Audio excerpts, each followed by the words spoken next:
by Melanie Farnier from 2022 at 111.053. Ellis and Clement went round at, if I can bring it back up, 111.249. So Emmanuel Clement is not official until it happens in a race, but she's the fastest ever female passenger around the TTA course already, and well done to her. It was Founds and Walmsley that led the way on that opening lap, 112.952. Then brother Alan Founds with Reece Gibbons, 112.616. Lewis Blackstock and Patrick Rosney, 112.49. Then Ellis and Clement were fourth fastest with their 111.249. The Crows, 111.172. But we know they're going considerably quicker this time round. One crew that are not going anywhere at the moment is Darrell Gibson and Tom Christie. They are stopped out at Glen Trammon. So let's get to the Ramsey times that we have for the second lap. Crow are through Ramsey in 11 minutes 50, and that is 24 seconds quicker than Reeves and Wilkes for this lap only. Ellis and Clement are going quicker again.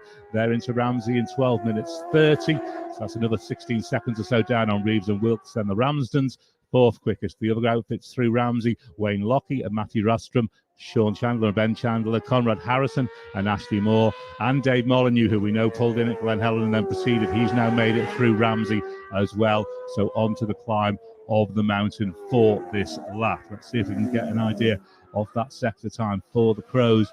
Up to, it is the quickest climb of the mountain of the afternoon. So quicker than anyone's been on that opening lap or this lap, and that will put them right on that 118 type pace, I would imagine, which is the quickest we've seen this week. We are right about there. 118.4 they are, Ramsey to Ramsey. In fact, we can move it on from there to the bungalow. We'll work on that in a second. We'll get Patrick just to give us an idea of what he's been looking at while I work on some numbers. Yeah, so Emmanuel Clement, the fastest ever female passenger. She's not actually the fastest female ever. That belongs to a French compatriot, actually, which is Estelle Leblond. I think she did 112, but that's the driver. But so she's going for the fastest female ever, I think. So if she gets over 112 and a half-ish, I can't remember the exact speed that she did, but she'll become the fastest ever female competitor completing sidecars, driver or passenger. She's the fastest passenger. Yeah, like you say, she's bidding for a lot more than that as a world champion. Yeah, indeed. And just looking down the leaderboard there, we've got Dave Molyneux, Jake Roberts in 8th place. They've done 110.27, so that's more or less exactly the same as what they did, but this lap won't be as fast because they did stop to make adjustments there through the Glen Ellen section. Stephen Matty Ramsden dropped into 9th, and then John Saunders, he seems to be dropping in the top 10 in most sessions this week. 119 pace for the Crows through Cronknamona. They're going to be with us in less than a minute. 119.13 Cronknamona to Cronknamona, the fastest of the week as we see them slide the sidecar round into Governor's Dip. Patrick. Yeah, again, they've got some speed coming off the mountain down there. We saw, again, 157 mile an hour through the speed trap. So they're consistently fast, and the things that they've done with the aerodynamics. Here they come. Second flag is out, so they won't be able to go on any further.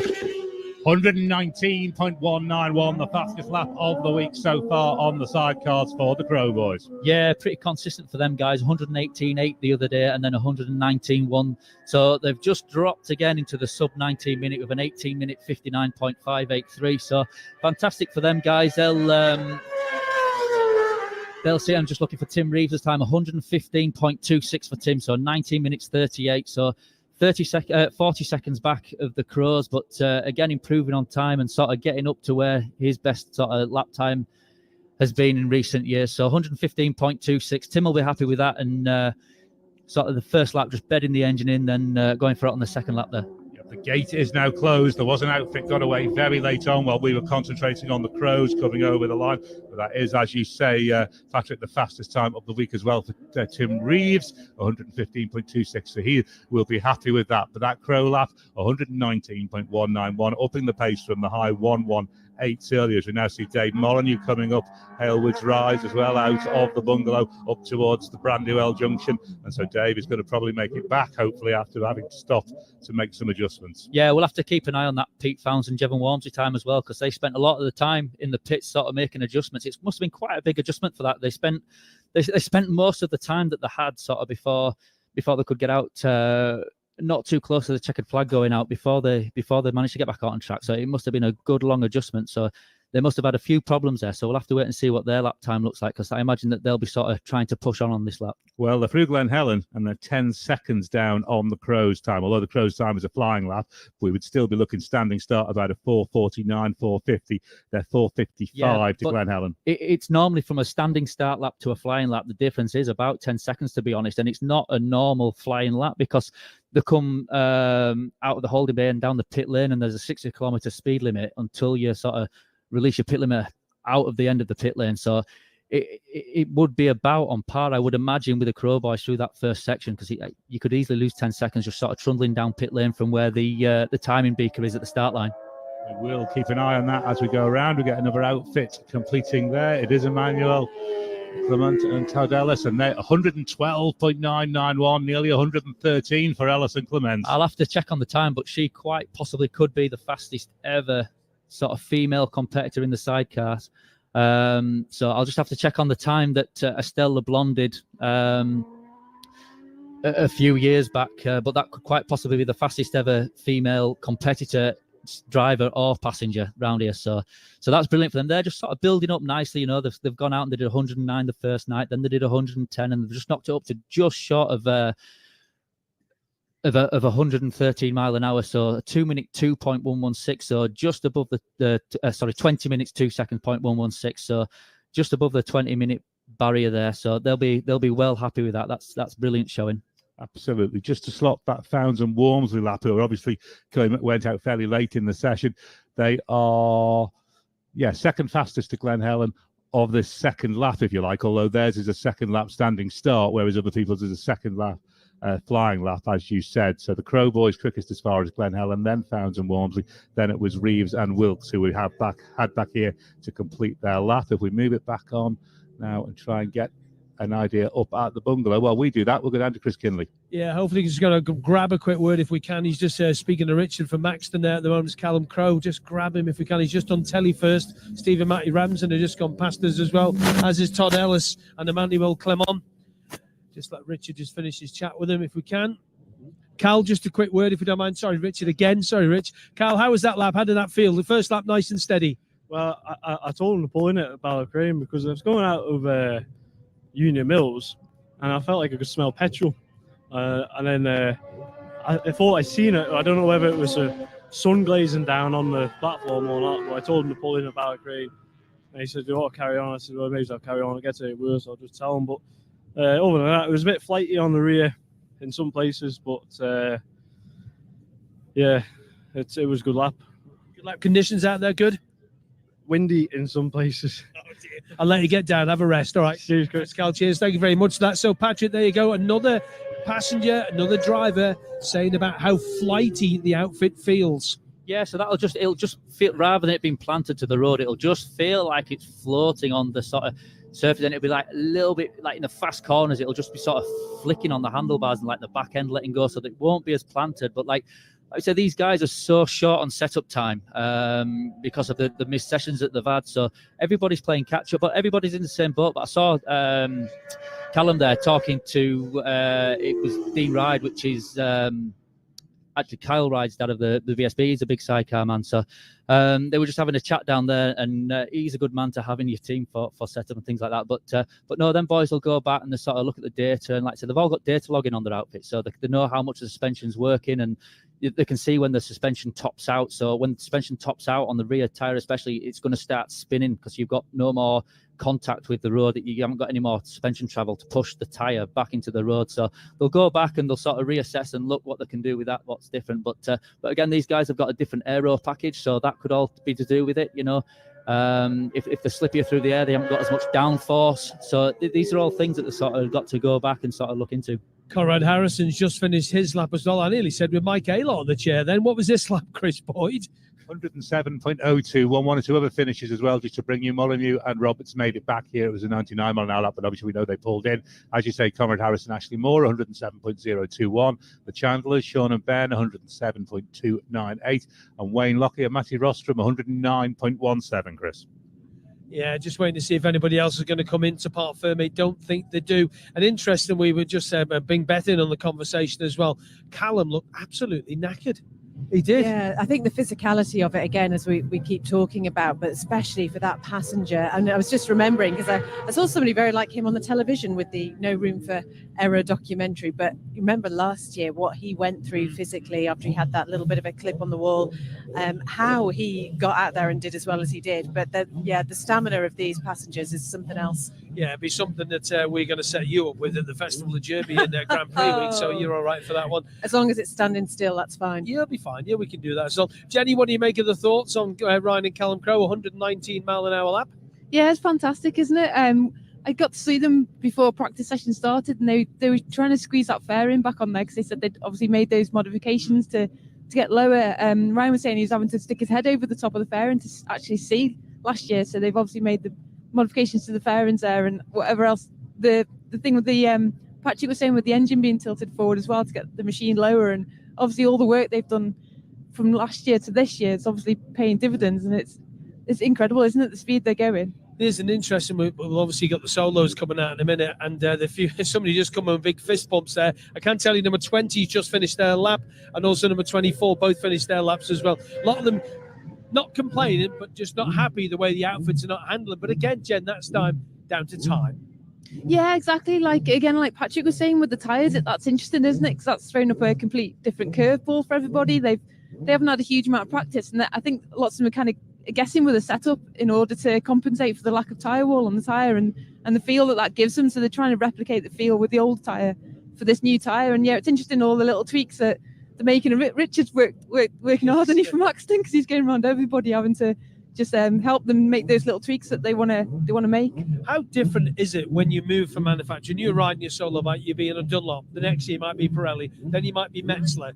How different does the bike behave with different tyres? See, I think you kind of want to try and get the bike to behave what you're used to, what the feeling that makes you feel comfortable. But do you like your bike loose or planted? So the looser it is, the more feel you get.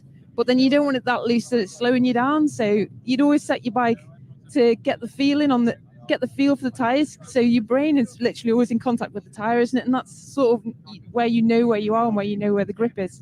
So you want that connection. And but tires vary, don't they? You have different constructions. So for instance, the Dunlop tire is a stiffer carcass construction, whereas the Metzler historically has been a softer construction. So you actually run them at different tire pressures to compensate. But then the tyre itself actually acts as a suspension component on the motorbike, but you can't control the damping force, so to speak, whereas on the spring you've got compression damping and rebound damping. So the compression when you hit the bottom of a bump and then the rate at which it springs back to a normal sort of setting, you can't control that on a tyre other than with pressure. It's just getting used to the feeling and then compensating for that feeling with your actual suspension components. And there's still some of the tyre manufacturers running dual compounds as well, especially on the roads? Yeah, definitely on the roads. Just because obviously, like we've seen Josh doing 205 mile an hour, the centre of the tyre gets an absolute beating, and you need a harder construction in the centre of the tyre just to cope with the high speeds. But you don't want to give up the grip on the corners, so the side of the tyres are obviously got the softer compound just to maintain that grip on the corners. Thank you very much. There's the thoughts of Jenny Timoth. More outfits continuing their practice session. Chris Boyd. Yeah, I've just been watching. I've just been watching Pete Founds and Jevon Walmsley come through Schoolhouse Corner again, and I don't know if it didn't go in just quite so hot because of what happened on the last lap, but it looks so much better. So whatever adjustments they've made on there, from just looking on that one corner, I would say that it's kind of worked. But our newcomer riders there, Renzo van der Donk and Valley van der Donk, they've actually broken the 100 mile an hour lap now, so that's great for them. Also with Vigert Kranenberg and Jermaine Midegal, they're 102.4 mile an hour. So them guys have got the qualifying laps in and the qualifying speed in now. So well done to them guys. Maria Costello and Gary Wheeler have also managed to get a lap over 100 miles an hour on the board, 101.501. John Shipley and Diamond McRaman at 98.888. Lois Blackstock and Patrick Rosney have put themselves third on the standings for this afternoon's session, only 113.806. But we've got Pete Founds and Jevon Walmsley on this lap at a high 115 type pace. Yeah, but they've come in and they've made a massive adjustment. So just to go out there, and you're not going to make big adjustments and go like as fast as what you can right from the very start. You sort of have to get a good feel. Like because of the difference of tyre changes, it's sort of all your setups from last year, all your data, it's sort of null and void to a certain extent, because of these tyres, everybody's complaining, well, not complaining, but just saying that they've got such different characteristics of the tyres that they've been used to using for the last decade. But Lewis Blackstock and Paddy Rosney there, 113.806, 1935.501. That's an amazing lap by them, especially when you think again that I said before that they're running stock motors that they use in the British Championship. So them guys have got a setup that's sort of working for them, and they'll be happy with that, I would have thought. Founds and Wormsley are through the bungalow. In fact, they're through Brandywell. They're on the run down towards the 32nd at the moment. They are now on a 1:16 type pace for Founds and Wormsley, so they must be happy with those changes they've made. Yeah, definitely. The bike looked a lot happier than the footage that we saw of them going through Schoolhouse Corner. It on that first lap, it really was quite violent, the sort of action that the bike took, and it threw Jevon Wormsley back into the platform, right up against the back of the seat unit, going through Schoolhouse into the left-hander, and the sidecar wheel came right up, and they had to use a lay-by on the outside of Schoolhouse Corner there.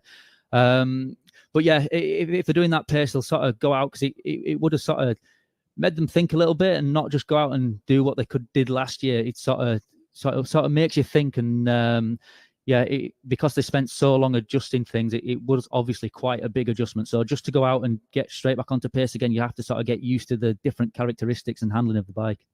These outfits now that are still out on the course, there are about 10 of them. We think they are going to be short flagged. We are building the start area again for the solo session, so they are going to do a full Glen Crutchley Road start for the solo sessions. But we're going to take this Founds lap round. He's on the run from Bungalow down towards Cronknamoda and just get the times. We can bring you the overall time so far for this afternoon, with that Founds lap still to come in. Ryan and Callum Crowe then 119.191 on that second lap on the Kell Properties Honda.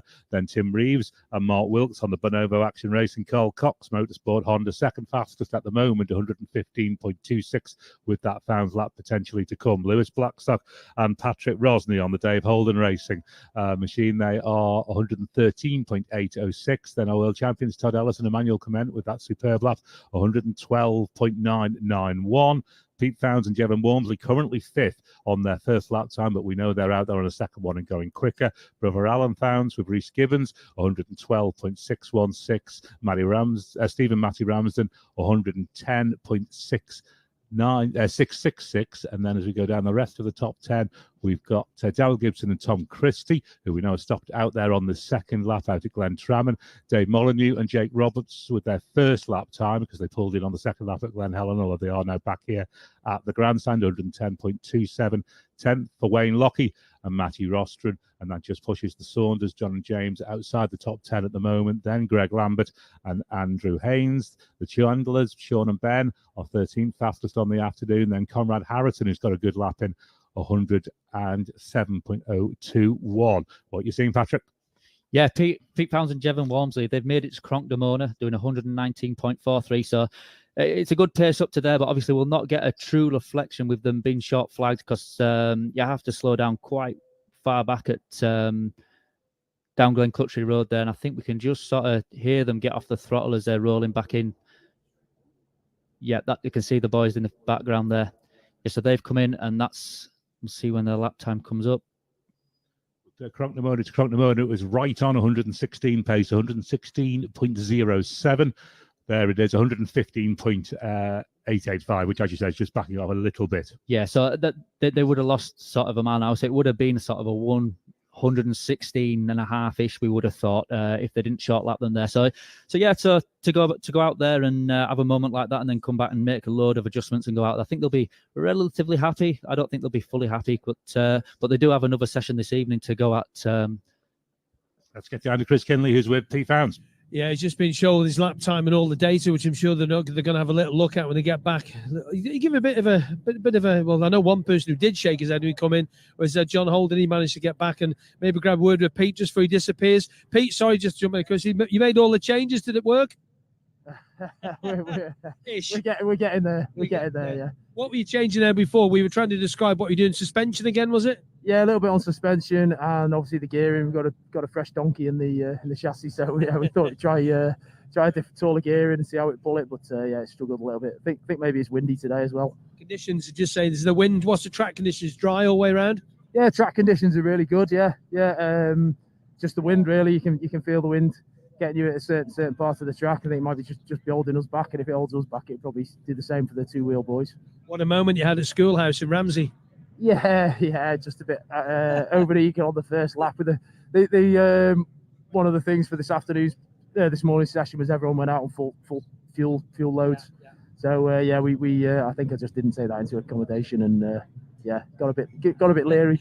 Just a little bit. I'll let you get back and get some fuel. Cheers, Chris. Thanks man. Cheers. Nice to speak to you there. So Pete Founds and Jevon.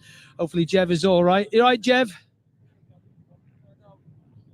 He's right. You're right, Jev. Yeah, he's all right. Gives us the thumbs up. Just make sure he's all right. So Pat, from the.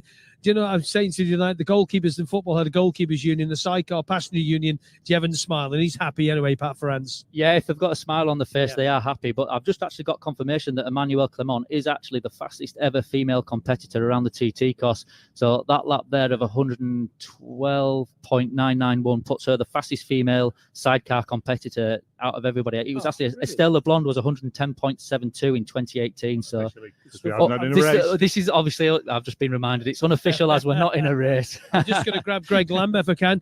Greggy, how was that out there, Greg Lambert? Yeah, brilliant conditions. Really good. Pete went off out in front of me. And I thought, if I see you, I'll be all right. And he was gone. But yeah, good conditions. Big crowds. Fantastic people waving and that. And I enjoyed that. It was just nice to get a couple of laps in tonight. And that was great. I really enjoyed it. Changes you made when you came in obviously worked? I didn't make any changes. I was gonna, but decided not to because we didn't get a clean lap. We got held up on the first one. So I think what we had done, I wanted to prove to myself now that with a clear road that we did have. So hopefully it has proved right. So we'll go out tonight, session 1 lap, just to scrub some tyres and brake pads and things like that off, just ready for Saturday. All right, let you get back to you guys. Thanks. Thank you very much. Greg, cheers. There's Greg Lambert there. Andy Haynes in the chair. All right, Andy, okay? Got a word? Can we do it? How was he then? Was he all right, the grumpy old sod? Was he all right? Well, I think when we came in, he was like, do you want to go for another one, Andy? And I went, let's go for it, Greg. And he went, right. So off we went. So he was a bit grumpy with the last lap time. So that felt pretty quick. Yeah. So, he said he got held up a bit in the first lap. Yeah, we got held up through the Bishop's Court section. And when the driver can't see his lines, so he's driving offline, and I'm getting battered to buggery behind, just because of we're offline. So, yeah. All right, we'll let you get back, get some fuel on board. Thanks for your time. Thanks, Kenneth. No problem at all. There you go. That's the thoughts of the 15 outfit. Seems happy enough anyway. He's number 29, just about to go. We better get ready because we're going to have the Superbikes and the Superstocks heading out in a few minutes' time as well. We are indeed. Let's just wrap with the sidecars then. And it is obviously, we know that Ben Birchall and Kevin Russo had a little bit of an incident at the mountain box during that session. They're reported as okay. We know that Peter Founds and Jevon Wormsley had to come in and make fairly significant changes, go back out. They're seemingly still building their confidence and getting comfortable, but the Crow boys are the ones who are perhaps setting the consistent laps. Yeah, they've been consistent all week. The little running time that we've had, the sort of always around the 119 mile an hour mark. So they've got a good setup, and they're obviously high on confidence. And I think they've just pushed themselves into the favourites for tomorrow's race now, I would say. I would think so. Let's give you the leaderboard from this afternoon's session then. It is Ryan and Callum Crow, fastest 119.191. That is the fastest sidecar lap of the week, 18 minutes 59.583. So sub 19 for the Crows. Founds and Wormsley, Pete Founds and Jevon Wormsley, then second fastest with that second lap, 115.885. Tim Reeves and Mark Wilkes, 115.26. Lewis Blackstock and Patrick Rosney, 113.806. Then Todd Ellis and Emmanuelle Clement, fifth fastest on the afternoon, 112.991. Alan Founds and Rhys Gibbons, sixth fastest, 112.616. Seventh to 10th, Steve Ramsden and Matty Ramsden, Daryl Gibson and Tom Christie, Dave Molyneux and Jake Roberts, Wayne Lockie and Matthew Rastrom in 10th. So I think that's your work done up here in the tower, Patrick. You're nowhere near done for the day yet because you're going downstairs with the outside team for the solos. But thank you very much for all your work on the sidecars. Thank you very much. It's been a pleasure as always. And I'll go down there. I'll put my jacket on. I think it does look a little bit chilly down there in the pit lane. It does. So we'll let you slip out. We'll get Lee Johnston to come in. We'll take a short break. We are just under 10 minutes away from the start of the solo sessions qualifying on Friday of practice week at the TT 2024. Empower your ride with Motul. Innovators for 170 years, Motul presents the next generation of oils. N-Gen 5 and N-Gen 7 use a unique regeneration process, offering the most sustainable lubricant solution with performance that betters the equivalent traditionally produced oils. Track or road, trust Motul to give you the optimum solution. Visit the Motul shop at the grandstand to find the perfect lubricant for your motorbike, car, and now your bicycle as well. Motul, official lubricant partner to the Isle of Man TT. Honda Fireblade, the ultimate super sport bike. Still top of its class, and now with even more engine refinements and technical advancements, including twin motor throttle bottles to aid cornering, entry and exit control, new aerodynamics to improve downforce, increased power and torque lower in the rev range, and improved riding position for road comfort. New era, new ride, new Fireblade at honda.co.uk. For the safety of everyone, there is a no-fly zone for all drones within 1,000 meters of the mountain course, with riders and helicopters traveling around the island at high speeds. There is zero tolerance with drones. Large fines, court appearances, and equipment seized and destroyed. If you're over for the TT, don't ruin your trip and put everyone at risk. Stay safe and leave the drone at home. When it comes to head protection, RI strives for the ultimate, with incremental design and protection improvements introduced to the range year on year. RI not only research and improve on the management of impact energy, RI also produces rounder, smoother, stronger outer shells to enhance glancing off performance. For the ultimate in impact absorption and glancing off technology, combined with comfort and 5-year warranty, visit the RI Village behind the grandstand. RI, because what we protect is priceless. Milwaukee Tools, engineered for the professional trades. With over 4,500 products across power tools, accessories, hand tools, PPE and storage, Milwaukee provide the solutions you need for a hard day on the job site. Heavy duty is not just a slogan, it's Milwaukee's promise to bring the best to professional users in construction, carpentry, plumbing, electrics, landscaping and every trade. Search online for Milwaukee UK. Nothing but heavy duty.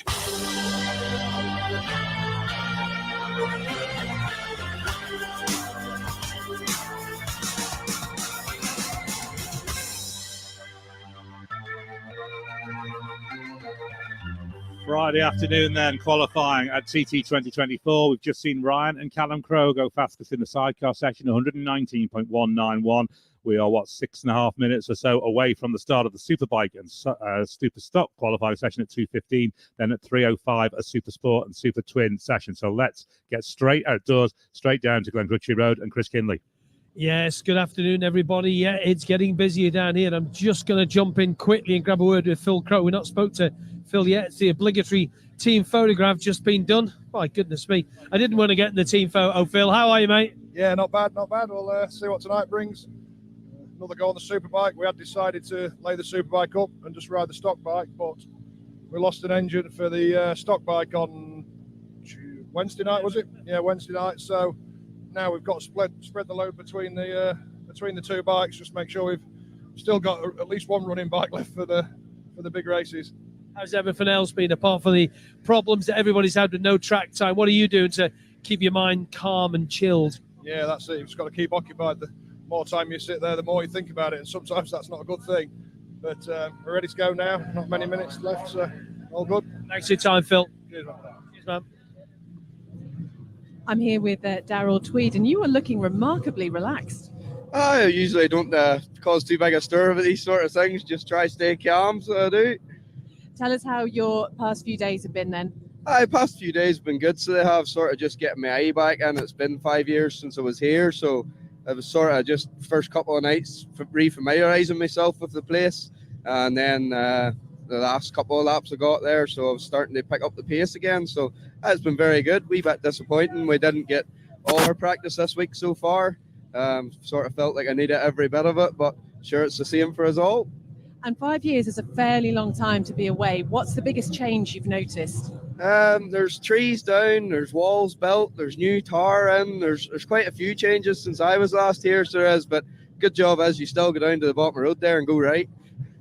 Well, I hope you have a great afternoon. Thank you very much. Yeah, from one Manx Grand Prix winner to another, Michael Dunlop here, about to go out on the Superstock bike. We'll keep a little eye on how he's getting on today. Still flexing that left hand a little bit, but I'm sure he's maybe going to jump in and maybe grab a quick word with him. Yeah, you guys are still live there.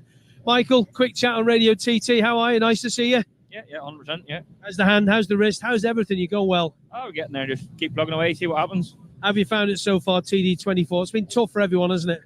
That's TT, but I think people need to understand that it's everybody's like, oh, TT23 was. You don't get that every year.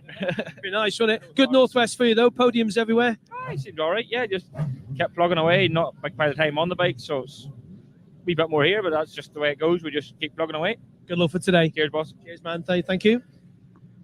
I'm here now with Rhys Hardesty looking at this machine. What a paint job. It's quite something, isn't it? It is quite something. There's a big long story behind it, but that's down to Andre who owns the bikes. It's his choice, and it's a local artist close to them and did an album cover for a band close to them, which was the number one hit song was the Never Be Clever song. So that's the whole thing behind that. But yeah, so you don't miss it, that's for sure. You certainly don't, and it's a great thing to see out on the course. It's been an up and down practice week for various reasons. How have you been coping with it all? Yeah, not too bad. We're just sort of taking it in our stride and not trying to keep the pressure down and keep your bucket low. It's been a bit frustrating. Last night, obviously, everybody was all set to go. All the bikes done from the day before, and then it pulled off again. I mean, thoughts go out to everybody involved with that. I mean, that can't be helped, and it's absolutely the right call. But yeah, it's a little bit frustrating from us, all the riders and the team, and all the effort and the work you put into it.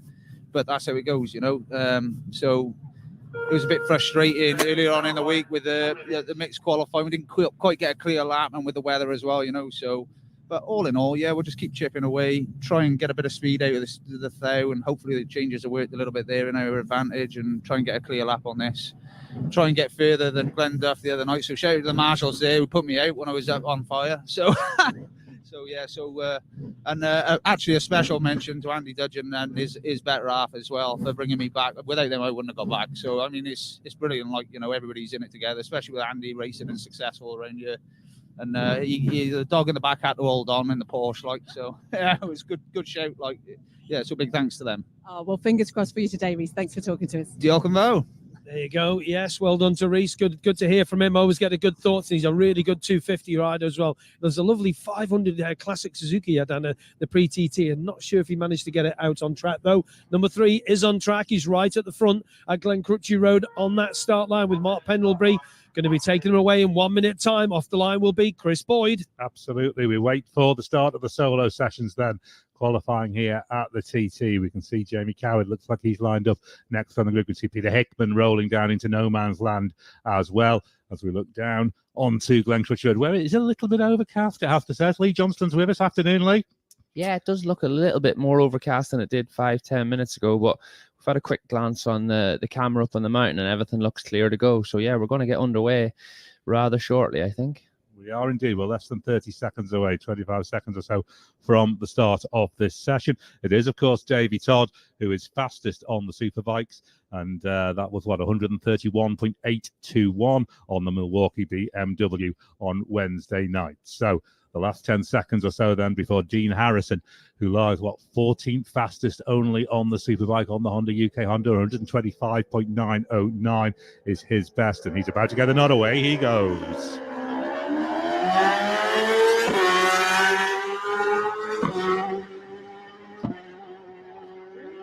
Jamie Coward next away on the Superstock on the KTS Racing by Stead Plan Racing Honda. He's 6th fastest on the Superstocks. Then we've got Sean Anderson going away next on the Team Classic Suzuki. And then it will be Peter Hickman. We'll get Chris Kinley to take Hickman off the line. Yeah, have a little listen to this. The BMW FHO by Monster Racing Machine.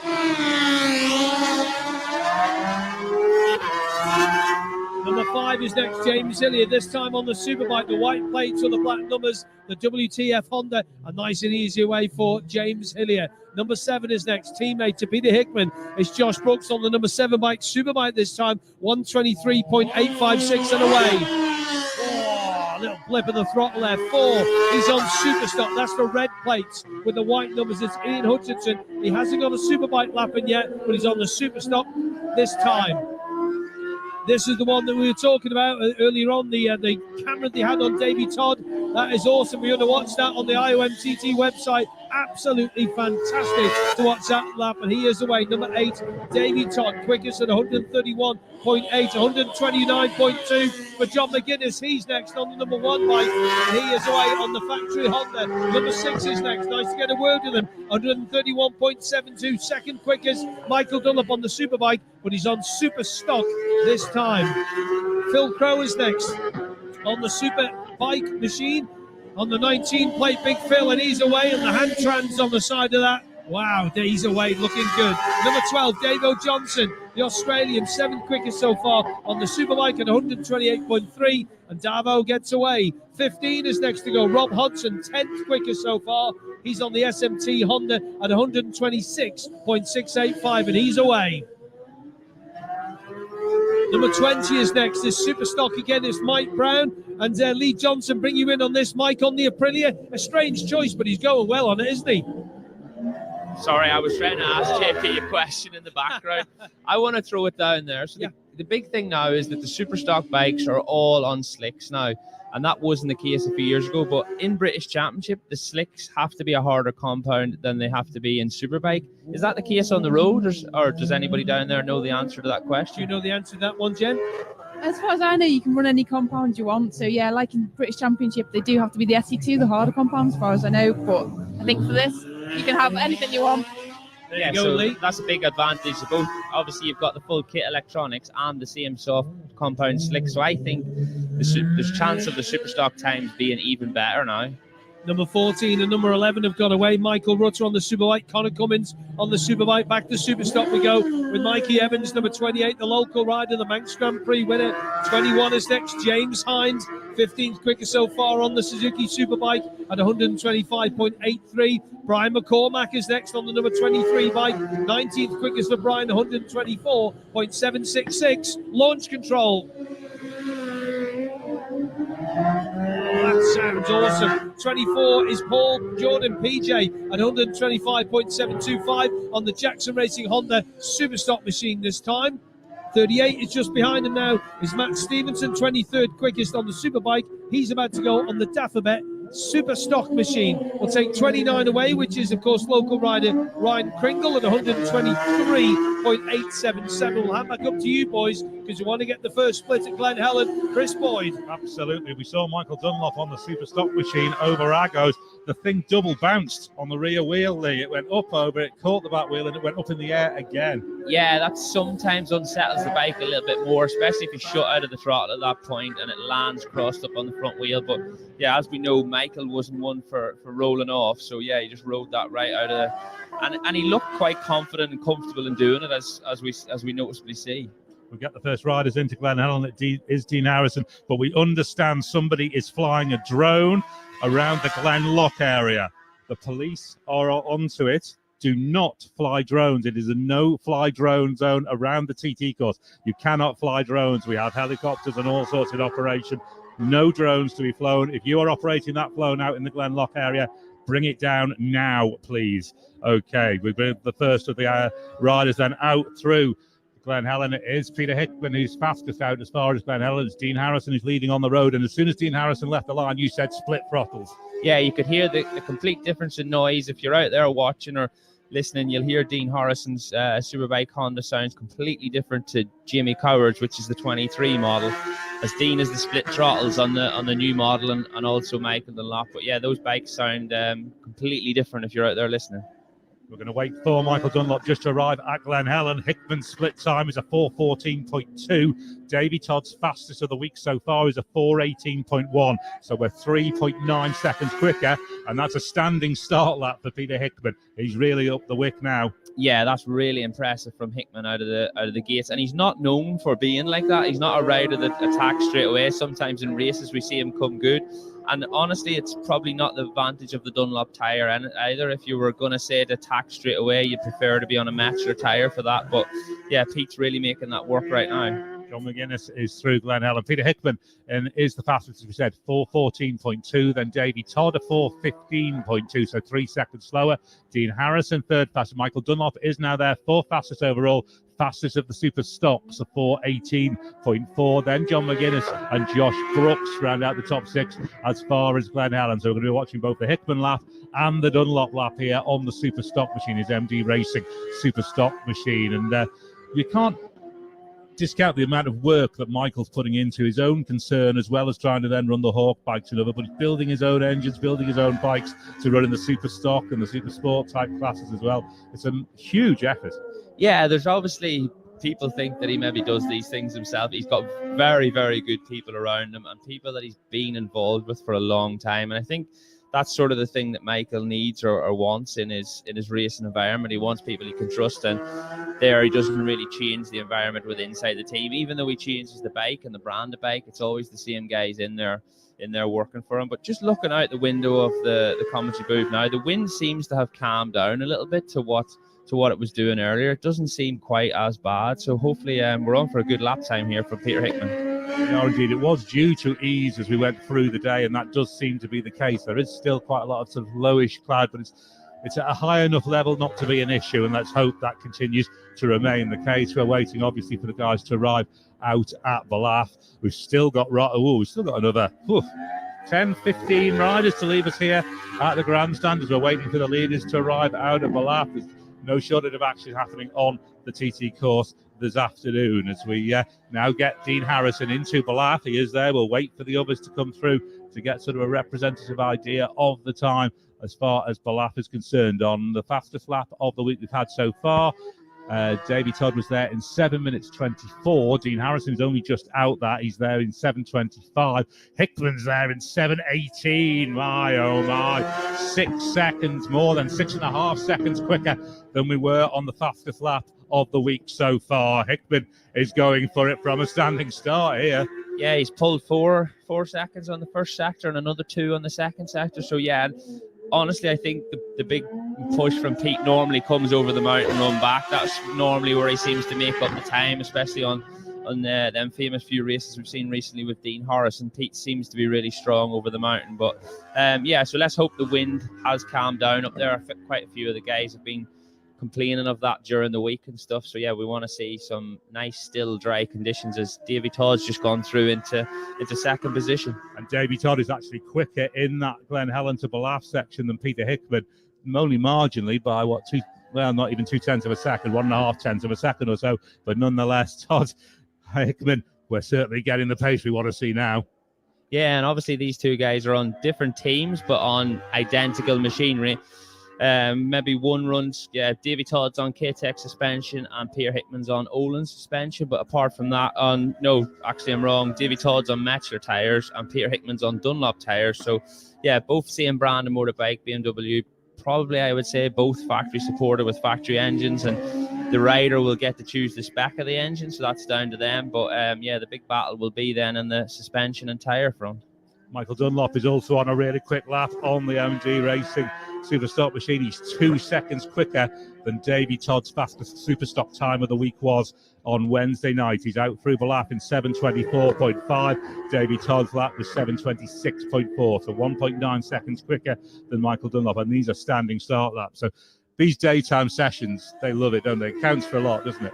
Yeah, unfortunately, we missed that session last night, and the organisers already had this on for what we were going to do today. So yeah, but the guys do, you get up first thing in the morning, you have your breakfast, you debrief for the team, make a plan for the day, and then you go ride your motorbike. And I prefer that as a rider, as most of the guys do, because sitting around all day and then having to go out at 6:30 at night, it's not normal. It's not what we do at every other racing event. And yeah, we're just watching John McGuinness here come into Schoolhouse Corner. Dean Harrison come into Schoolhouse Corner and into Ramsey. And yeah, he looks like he's making that Honda work. He does. He's very, very active on the bike, and he's not normally necessarily like that. Yeah, I think Dean's doing more and more British Championship in the last 4 or 5 years, and his riding style has changed a little bit from what I've known him for quite a long time and studied him quite a lot. He's definitely more active on the bike compared to what he used to be 4 or 5 years ago. Peter Hickman into Parliament Square as well, gets into the braking, and nicely, no sign of anything being loose around in there. Really nice and tight through Parliament Square. Yeah, he is a very, very smooth rider, Pete, and that comes with being a bigger rider. You know, the leverage he has with them at arms and legs, and I think the ideal example of that is Conor Cummins. He is probably one of the best TT riders I've ever got the chance of following or seeing out there on track. He's so smooth and so precise. Just watching Hickman now up through Stella Maris on the run into Ramsey Hairpin as we pick up some of the other riders. And there is Todd now through Schoolhouse Corner. Not quite right out into the bus stop. Yeah, he's just catching up on the back of James Hillier and Josh Brooks here. So hopefully he can get through on James maybe at the gooseneck somewhere, just so he doesn't get held up on that run over. I think he's actually going to pass him into... On the run up through Ramsey past the bus station. Yeah, on the bottom of May Hill. In there. That's a little bit late. He's run James a little bit wide James there. Just had to sit up a little bit there, didn't he? Oh, just on the run up Ray Hill. Like you say, Josh Brooks pouring a wheel into the air on the run through White Gates. Yeah, very impressive from Josh Brooks there. A lovely big wheelie. And isn't even any fans there, unfortunately, to get the joy of that one. But yeah, Davy's through, and yeah, he's already put a little bit of time into, a little bit wide into the hairpin there, but he's put a little bit of time into James Hillier straight away. And as we've seen, Michael has just got through on John McGuinness, and I can't see who that is behind him. It's Conor Cummins, or Ian Hutchison, sorry. Yeah, so Michael's had a little bit of traffic on the run into Ramsey as well. Indeed, we just see, we're not sure. Ian looks like he's out on the super stock machine there. I don't think he has a lap on the board yet on the super bike at all. Yeah, I know we've obviously heard Clive on the interview and say Ian's coming here just to get laps and to relearn the track, obviously with a little bit of time away. But I think we might just see Ian ride the super stock bike in all the classes, because I can't really see the benefit of trying to ride two different bikes with a different swing arm and linkage and yokes and forks, brakes, all these things. And the bikes look quite similar as to see them go past, but there's, Mike Brown's really late into Ramsey Hairpin, the back wheel in the air. Yeah, the bikes look similar from a fan point of view, but they're so different to ride. Even when you have two bikes exactly the same, be two Superstock bikes, they still feel different to the rider. It's 1:33 pace for Peter Hickman into Ramsey. He's there in 10 minutes 29.7. Davy Todd's fastest of the week so far is a 10:39.0. So 10 seconds quicker for Hickman tonight to Ramsey than Davy Todd was on the fastest lap of the week so far. And then we've got Michael Dunlop on the Superstock. Let's have a look at his Ramsey split. He's there in 10:38. Indeed, as we just pick things up. Yeah, 10:38.8 for Michael Dunlop. And that's against where were we on Wednesday night? 10:44. Yeah. So he's 6 seconds, 5.5 seconds quicker than they were on Wednesday night. We've just witnessed a crash there. I believe it's Rob Hodson on the run out of Ramsey. He was just after being packed.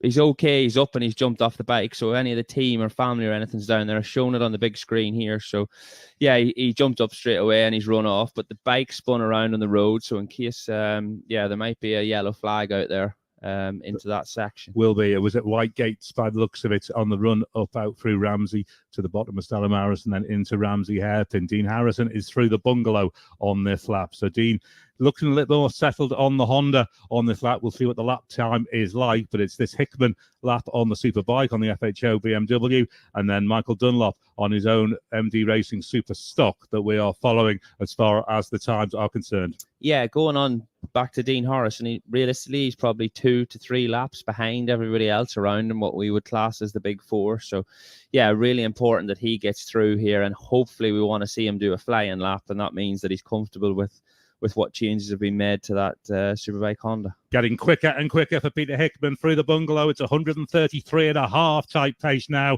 as we see him go into Windy Corner. So he's on the run across the top of the mountain now. The wind is not as bad today as it has been at any other point this week. We just lose the camera shot a little bit, but he's on the run across from Windy Corner out towards the 32nd. Then it'll be into Kate's Cottage and the run down to Craig Nabar. We wait on Michael Dunlop to get to the bungalow. Who else is through the bungalow? Davey Todd's through the bungalow. Peter Hickman, Dean Harrison, Josh Brooks. In fact, Todd is now quicker than Hickman at the bungalow. So Hickman's on this 133.5 type pace, but Todd is right there with him. Todd is through the bungalow in 13 minutes 42.8, 0.2 of a second quicker than Hickman, 13:43.0. Then Michael Dunlop has made it there now, 13:54 for Dunlop. Where was that Davey Todd lap? It was a 14:01, so he's 7 seconds quicker than the fastest Superstock lap we've seen so far this week. Yeah, that's impressive by Todd because we've seen he had a little bit of traffic going in and out of Ramsey. So, yeah, he's obviously negotiated that quite quickly and got on his run over the mountain, which is, and what we're seeing now as well, it's probably a good sign for the weather. We think the wind had calmed down and these guys would not be doing this, I don't believe, if it was as windy as it was the other night. So, yeah, we're in for a good lap time here off both Pete and Davey Todd. They're both on that 1:33 type 5 type pace. As with Dean Harrison is the first man through Cronknamona, so we'll have him with us in less than a minute. It'll be eyes down on Glen Crutchley Road, but we're going to look and just see if we can get the Hickman split into Cronknamona just as he comes through. We probably, there he is, he's there now, and it's quick again. We'll wait for Davey Todd as well. Obviously, both of them on really fast laps. It is still that 1:33.5 type pace for Hickman as far as Cronknamona. The last little bit of this lap to be done as we look for Dean Harrison, the first on the road. And we wait just as the road goes a little bit quiet on Glen Crutchley Road. Everyone's pensive now. Everyone's looking to see what these lap times are going to be like. Dean Harrison's maybe not going to set the world alight, but it's Hickman, Dunlop and Davey Todd that we're looking for, the big three names that we have been looking for. Jamie Coward is also through Cronknamona on this lap as well. So to Sean Anderson. Here we go. Here's Harrison. Straight through for another lap. 132.143 for Harrison. So it's really impressive lap from Dean Harrison. I think, is that his first or second lap on the actual Superbike this week? Yeah, maybe second. Yeah. That is impressive. Hickman 133.851. He's up the pace all the way through that lap. He did have traffic earlier on. He caught Sean Anderson quite early on the run out towards Paddock. Then he had to get past one or two people on the run out through Ramsey. Jamie Coward is coming in 129.388 for Jamie, but 133.851, 16 minutes 54.7 for Peter Hickman is the fastest lap we've seen so far this week. But we await Davey Todd, who hasn't yet made, yes, he has now made Cronknamona, so he'll be with us shortly. So too Michael Dunlop on the Superstock machine. Riders coming through. There is Sean Anderson. And there goes Davey Todd then. Yeah, 133.942 for Davey Todd. Jumps to the top of the leaderboard against the 133.851 for Peter Hickman. I think they've both gone straight on, I think they. Yeah, they both went to a flying lap. Sean Anderson was just going to cross the line there as Davey was going across. And yeah, he had to put him offline just to get across the start and finish. And the BMW was in a very interesting shape over the traffic lights. So, but it didn't roll off any. So yeah, both guys are absolutely committed to this, and I can't wait to see what the next lap time is going to be. There's Michael Dunlop on the Superstock. Let's see what he's done. 132.135 for Michael Dunlop. Yeah, we've turned the wick up now. Yeah, just seen as Michael's pulled into the pits there as John McGuinness has gone through for a flying lap as well. So be interesting to see if Michael decides to go straight back out on the Superbike now, and if any information they've maybe learned on the Superstock bike. Ian Hutchinson going straight through for another lap as well. 126.118 for Ian Hutchinson. Let's try and put this in some kind of order for you on the Superbikes. Davey Todd on the Milwaukee BMW, 133.942, 16 minutes 54.07. That is 0.6 of a second only quicker than Peter Hickman on the FHO, but the Monster Energy BMW, 133.851. Dean Harrison on the Honda UK machine, 132.143. That's much better for Dino. That's what we want to see. 17 minutes and 7. Josh Brooks on the sister bike to Peter Hickman, 131.311. John McGuinness on the sister bike to Dean Harrison, 130.152. Dave O'Johnson, 129.335. James Hillier on the WTF bike, 128.934. Philip Crow, 127.697. On the super stocks, I think Mike Brown might just have eclipsed Michael Dunlop, looking at what I'm seeing here. We didn't track that going around. See if we can get the standings up for it. Pop back up. No, Michael Dunlop is the fastest. Reading the wrong screen. 132.135. Then Jamie Coward, 129.388. Mike Brown, then with that lap, 129.171. Then Craig Neave and Ian Hutchinson. Really impressive lap that from Mike Brown. I don't believe they've done a lot with that bike. It's new to him. It's definitely new to the Isle of Man TT.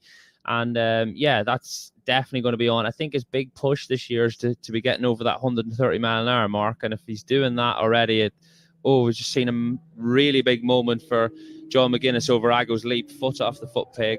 Yeah, if Mike Brown's doing these sort of times already this early on with another day of practice tomorrow and then the races to go through, we can look forward to seeing that Aprilia well over the 130 mile an hour mark.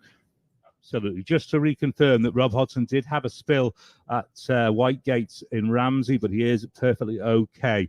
So just the bike looked a little bit dramatic as it went down and went across the road, span across the road, but Rob Hodson is perfectly okay. So the guys out onto this second lap now will wait for their arrival at Glen Helen.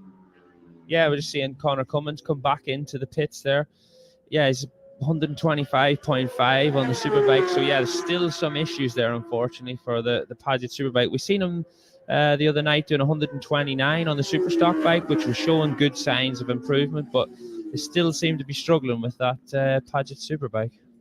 Absolutely. We'll just go down to Chris Kinley, see if he's got any visitors down there in the Park Fairley area.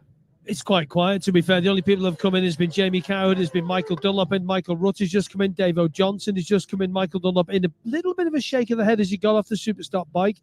Don't know why that is, no idea, but he's looking like he is going to go back out on the Superbike. Just keeping an eye on where Jamie Coward is. He's on the far end there, the left-hand side. I'm not sure if he is going to be going out. And just going to have a little look up the top here. Just seen Clive Padgett walking back down. Maybe get a quick chat with Clive or maybe Connor just to see how he is. As the riders, of course, get ready for the next session going out at the end of this one, which is the Super Sport machines and the Super Twin machines. And don't forget, we do have another qualifying session this evening as well, as Connor is in off the Malenko by Padgett's machine, stops right next and leaves the Honda turned off, and Clive straight in to have a little chat with him just to see what any information. Jamie Coward is suited and booted and ready to go again. I'm not sure what he's going out on. I think it looks like the Superstock machine, which he did go out on earlier. Yeah, so the Superstock machine he is heading out on now. He's just going to be wheeling that past us and be heading back out on circuit. Not much of a turn and circle on that as one of the Kringle boys comes in. Just can't catch the number on that at the moment, but he is in. But Jamie Coward just about to leave us on the number 2 bike. The Steadplan KTS Racing, the Honda Fireblade is away. And Connor with Clive with that little hand on his shoulder. And do you know what, as a rider, that must be so nice to just have, we nearly had a bit of a crash in the Park Fermi then with Matt Stevenson coming in and him and Jamie Coward, 2 Yorkshiremen nearly coming to blows there on the Daffabet machine. He's off the machine, is young Matt there, just has a quick chat with Ben and the boys and maybe grab a word with them if we can. Connor is just going into the back of the Malenko by Padgett's things. Maybe grab a word with Connor if we can. He's just sitting down, keeping the lid on the bike's been put back on the tyre warmers, so maybe going to make some changes and head back out and head down from Connor. So I think we'll just leave that one alone for now. So obviously a few issues possibly with the machine, no idea, but if he's gone 125 you say in the Superbike, Lee, and 129 on the Superstock. Interesting that, isn't it? You've got to be so careful if you are coming into the Park Fermi here. Just keep your eyes and ears open. Keep your eyes and ears open. Let's hear from the former Manx Grand Prix winner, Mikey Evans, with Beth. Yeah, Mikey, what's happening here? Yeah, we're just trying to check on the settings we had on Monday. I've not ridden the bike since Monday because I blew the engine up. So this is a second-hand engine I've had to get sourced over from Ireland. So yeah, that was the first lap back out on it, and it just didn't feel great. But yeah, we'll work away today and see what we can get out of it. And conditions generally out there? Probably the best. I would say the best they have been. Is a little bit windy in places, but yeah, it's not too bad. Sun's not out, obviously, so it's actually quite good, to be fair. And it's difficult when you've had a tricky practice week, I guess, and feeling the stress of it now a little bit. Yeah, a little bit. I mean, at least I got that one lap in there, so I am qualified now. So that helps. But yeah, it's weird that we got road on Monday, road on Friday, like today, and then we're racing tomorrow. So yeah, it's a little bit stressful, but yeah, we'll get there. Mikey, thanks for talking to us. Thank you very much. Just going to grab a quick word, if we can, with Sam West. He's just about to get a new visor put on his helmet there, so we'll just let him do that and take some fluid. They're just refueling the BMW, so we will be heading back out on that. I'll be out again in the next session. Don't forget on the Supertwin. Happy enough with that, and see if Sam's happy enough. Sorry, mate. Sorry, jump in. Sam, how was that? Really good, Chris. Finally got my first time lapping on the 1,000 on the last day of qualifying. Feels good. You've had a tough TT so far. It's just been one thing after another, just minor things, and you think, yeah, it looks going to change at some point. How's the Twin been?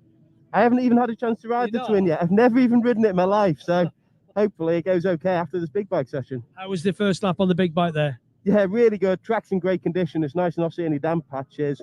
Just cloud coming over the mountain there. Looks a little bit dark. It's a bit like an evening session at the Manx up there. And you're heading back out now? Yeah, headed back out for 2 more laps now. That was it. So, yeah. Right, let you go. It's refilled up. Watch your back, Sam. There you go. So don't get run over by your own bike. Thank you, Sam West. Nice to get a quick chat with young Sam, and he's just getting the lovely looking motohub.co.uk BMW into its position. He's just going to chuck his leg over it. He's still, I reckon he must have had about 3/4 of that's probably about a litre, 2 litres of water or fluid or whatever he's got, energy drink or something he'll have in there. But he's going to head back out. Stefano Bonetti, I think, is also headed back out too. So yeah, it's busy down here. Chris Boyd. Absolutely, really quick sector times out on this second lap. Out to Glen Helen, Davey Todd, a 4:10 sector time. Out to Glen Helen, puts him on over Glen Helen to Glen Helen, 134.5 for Davey Todd, 134.1 for Peter Hickman. Glen Helen to Glen Helen. We're waiting on Michael Dunlop, who's obviously on a standing start lap on the 2024 Superbike, and Dean Harrison going noticeably quicker on this second lap as well, Lee. Yeah, really impressive by Dean considering how little laps he's had, but going off Chris Boyd's stats, not my stats, he's looking on for a mid 133 lap, so that's really impressive with the lack of track time he's had. Down to Patrick, who's with Brian Kringle. Yeah, just going to try and jump in down here with Ryan Kringle, just having a word with Dan Dixon and the team down here. Ryan, 125.23, just 1 lap on the Superstock bike. How was that? Yeah, we're making progress. There's just real handling issues still. You know, obviously I know we're a Friday now, but we're still very early in the day with the laps of the bike. I don't know what it is. As soon as I put the power down, I'm sitting into the stroke and it's wheeling, and then like the real bad bumps on the run around me, it's just shaking its head like mad, and I can't commit like I want to commit because it's getting too far basically. So just instead of keeping going through, we just thought come in, try some more adjustments and go again. We try and iron these problems out. Yeah, obviously, unfortunately, you had the blow up on Monday night, so you are a little bit behind on all the other teams anyway. Are you going to go back out again and get another lap in now? Yeah, so just try to make a plan here now. We've got plenty of time in the session left, I think. So I'm happy with just doing one more because obviously we've got this evening session as well to iron more things out. But we can just go and get another decent lap in. But time-wise, I made a jump there and I'm happy with the progression. Okay, that's great. Well, we hope you find a good setup and good luck. Thank you. Was going to try and grab a word with Matt Stevenson, but it looks like he's just put his earplugs back into his machine. Ben and the guys have just refueled that as well. We just heard from Mikey Evans, Jenny Timoth there, and his guys are on the rear suspension there now, and he's got the bar on the suspension, and he's done lots and lots of turns anti-clockwise. Just explain that, Jen. Sounds like he's taking some preload off the rear just to maybe soften the rear a bit. He's also doing the same on the front now as well. He's the funny thing is he's counting away there and people's come and talk to him and he'd be mid-counting really, so he's taking it all the way off and he's just putting a bit back on now. So obviously they're just making the bike softer and making it feel a bit more plush. Okay, a bit more plush. Explain that word plush. I know a plush can be like a cushion or something, but yeah, basically you want the bike to soak up all the bumps. Obviously this is a very bumpy course, and you want the bike to absorb the bumps rather than your body and your legs, because you kind of never really sat on the seat so much, it's all through your knees, and you don't want the bike reacting that viciously that it kicks you in the bum, so to speak, and just throws you out the seat. So you want the bike and the suspension to absorb the bumps rather than the bike kicking you, so to speak. All right, Jen, thanks very much. We will grab a word now. Try not to get run over with Matt Stevenson if we can, with the Dafabet Racing team. Matt, how was the lap, Matt? Windy. Very windy, yeah. Where about? Which are the worst? But don't say windy corner. Everywhere. No, it was just blustery all over. I mean, if flags are blowing here, you imagine what it's like up at mountain, like, yeah. What about the bike anyway? How's the Daffabet machine going? Okay. On, yeah, Daffabet ZX10 been bang on. We just did a lap there, tried a bit of gearing change, but we're going back to what we were. Had a tweak with suspension, so yeah, see how this next lap goes. Thanks for your time. Top job. Thanks, Miss Matt Stevenson. Good stuff, Chris Boyd. Absolutely. The riders are through Ramsey now on this second lap. So let's just try and get the leaderboard into Ramsey up. It is Josh Brooks who is showing us fastest on this second lap. 10 minutes 38.1 into Ramsey on the FHO Superbike. Then Dean Harrison on the Honda. 10:38.6, so only half a second down on Brooks's time. Then Davey Todd now 10:39.0, so about half a second again down on Harrison. And then Peter Hickman at 10:48.3. So about 9 seconds down on Todd. So Brooks, Harrison, Todd, Hickman, then McGuinness, Hillier is the order through Ramsey. Yeah, really, really impressive with Josh Brooks. He goes about his business very quietly and methodically. He's a very, very thinking rider. I've had the joy of spending some time with him out in Australia and stuff racing as well. And he's very, very smart in what he does and understanding of the motorbike. And he doesn't really want any fuss in doing that. So yeah, I sort of punted him for a chance of a podium last year, and I genuinely believe that if he hadn't have took the time away, he would have won TTs by now, both on big bikes and the smaller classes. So yeah, we can see he's just creeping up the leaderboard right now, and that's really, really impressive by me. At that podium last year, of course. Let's get back down to Chris Kinley, who's got Martin Morris with him. Yeah, hopefully we'll do in a second. You heading back out, Martin? Yeah, he's going back out 1 minute. Yeah, he's going to head back out again. He's just putting his chest protector back in, which of course is one of the new regulations. Past couple of years, got to wear a chest protector and a back protector and this protector and that protector as well. And Jen, all the equipment that you've got to have on there. You know, you say you're moving around on the bike quite a lot. You're not just sat like a road rider who's just moving. You're being battered. If you've got all this gear on, quite constricting. No, you kind of get the suit to wide enough to fit all the back protector and chest protector in, and if anything, chest protector kind of helps you a little bit when you're getting bashed around. If you're fully tucked in and your chest is on the tank, it just helps actually absorb that, so it can actually be a comfort having the chest protector in there. I was trying to ask a few questions about airbag suits. You know, if many of the riders run in an airbag suit, obviously they work on a GPS sensor to know exactly where you are, and obviously this course is can potentially be quite violent. You wouldn't want a false deployment of the airbag suit, but I do think some of the riders still run them, and they are so sophisticated now. You know, they know exactly what sort of impact the suit can take before it will actually deploy. Because that was a big thing when they first came out a few years ago. They were like, oh, hang on a minute, around the TT course, are they not going to deploy? Just some information. Connor Cummins have made those adjustments to the Malenko by Padgett's Honda, and Connor is heading back out on track. For your information, Chris Boyd. Thank you very much. Michael Dunlop is out through Glen Helen on the Superbike. It's a 4:16. So in the standing start laps, a lap ago for Peter Hickman, it was a 4:14. And for Davey Todd, it was a 4:15. So it's a 4:16 for Michael Dunlop. So second or two slower. As you say, we see Connor Cummins now come up the ramp, ready to start his lap on the Superbike. Yeah, he's obviously gone back out on that machine. They've obviously made some tweaks down there rather than jumping onto the Superstock bike, which he's obviously pretty comfortable with. So yeah, they've got quite a bit of time to make up there on that Superbike. But obviously Connor hasn't done a lot of laps on that bike either, if any, I don't believe. But we just got some shots of Dean Harrison, and we're looking at John McGuinness right now on the TV. But Dean Harrison came through the bungalow earlier, and the Honda looked rather lively for my liking, and I believe he stayed out there even though he's probably not happy with the handle of it, just to get the laps in. He needs to be out on track doing laps on that bike. But you think he'll be coming back in asking for more changes to be made? Yeah, we're not easy to please any motorbike racer. I don't think. Even you see guys finishing races now on Moto Grand Prix and they're straight over to the crew chief complaining about how bad the bike was, even though they made all the difference and how good the rider was. So that's just life, unfortunately. Well, he is through Cronknamona, so we're going to have him flash across the line very shortly. Dean Harrison. This session is due to run until 3:05 when we move on to the Supersport and Supertwin. So there is plenty of time for these guys to get in, make changes, and if they want to, try to get back out or jump onto a different bike and head out. So we're just waiting on Dean Harrison then to make it as the first man to complete the 2-lap run across here at the TT course. We don't think these lap times on this second lap are going to be as spectacular as the first lap. Let's just bring you what those first lap times were, just so we have them. They were, and we've got, of course, the Superstocks coming up, which is Michael Dunlop leading the way, 132.135. But on the Superbikes, if I can get that to show, as Harrison crosses the line.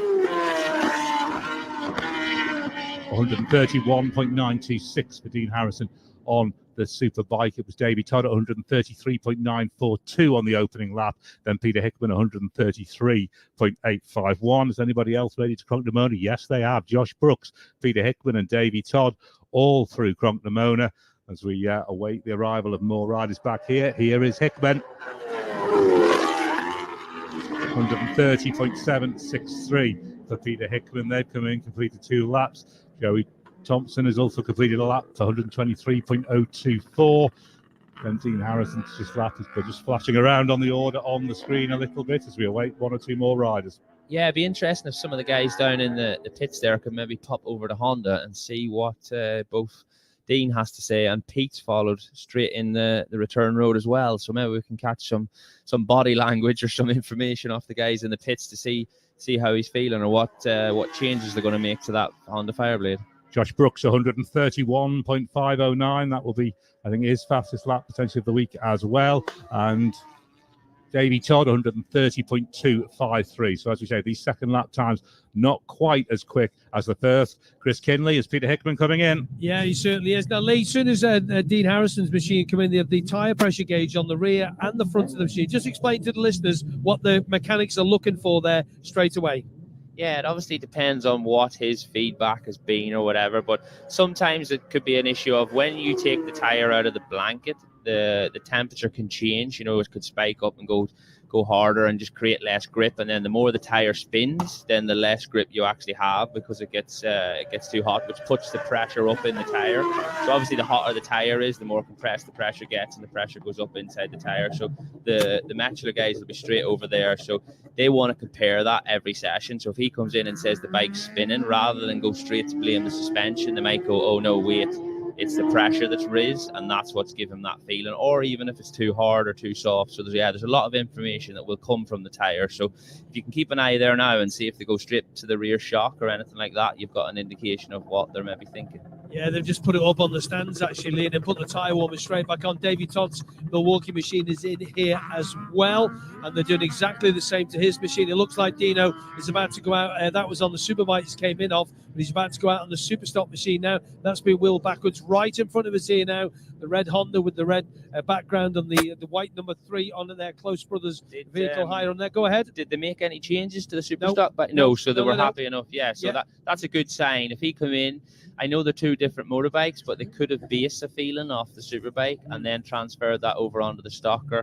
But yeah, that's a good sign. If Dean's going straight back out there on the Superstock bike, they're in the window. Yeah, what they've done, they just come in, he had a quick chat with him, they cleaned his visor a little bit. John McGuinness just rolls past us as well, and John McGuinness's lap 130.152.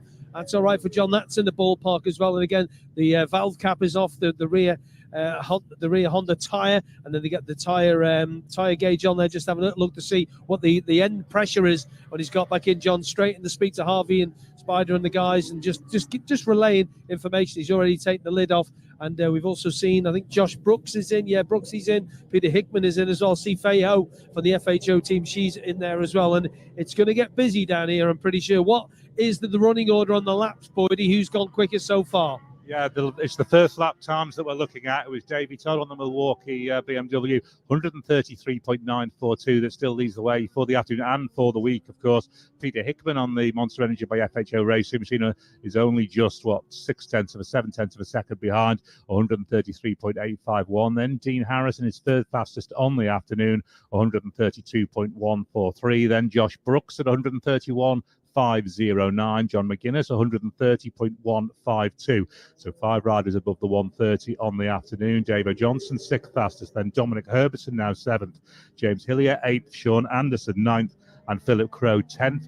That's on the Superbikes. Let's see if we can jump to the Superstocks, where we know it was Michael Dunlop from the opening lap. It was indeed 132.135, and that is 22 seconds quicker than Jamie Coward, who's done a 129.388. Mike Brown, then third fastest, 129.179. As we see Michael Dunlop through the bungalow on the Superbike. We will tick his lap up. It was a very similar lap speed to the Superstock through Ramsey, about that 132 type pace. Then Craig Neve is fourth fastest on the Superstocks behind Brown. Then Nathan Harrison now 5th fastest on the Superstocks on the afternoon. Paul Jordan Lee is 6th fastest of the Superstocks this afternoon. Then 7th to 10th, Ian Hutchinson, Ryan Kringle, Julian Trummer and Brian McCormick. Yeah, really impressed with Nathan Harrison. He's obviously a lot of pressure comes from this island, being a Manx man, and Chris Kinley got it wrong the other day. Said he was from Douglas, but he's actually from Onken, and I don't think Nathan was too happy about that one, but we'll let that slide. How can you say to me, you don't even know where Quarterbridge is? What are you on about, man? I know when a man's proud to be from Onken, though, having rid our RC45. That's all I heard for a week. But yeah, really impressed with Nathan Harrison. There's a lot of pressure riding for the factory Honda team, and he's had a tough year and a half. So yeah, to come here, a slight injury obviously from testing and stuff, and he looks like he's getting through all that and getting the job done.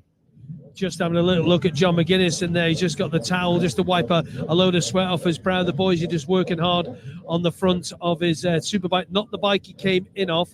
That's just sat there now with his helmet on, ready to go again. But they are just making some changes to the front of that, maybe just having a little look at the rear shock. Jenny, I'll bring you in on this. The boys they're looking at stuff. What they're looking at, Jenny, explain to the listener from a rider's standpoint.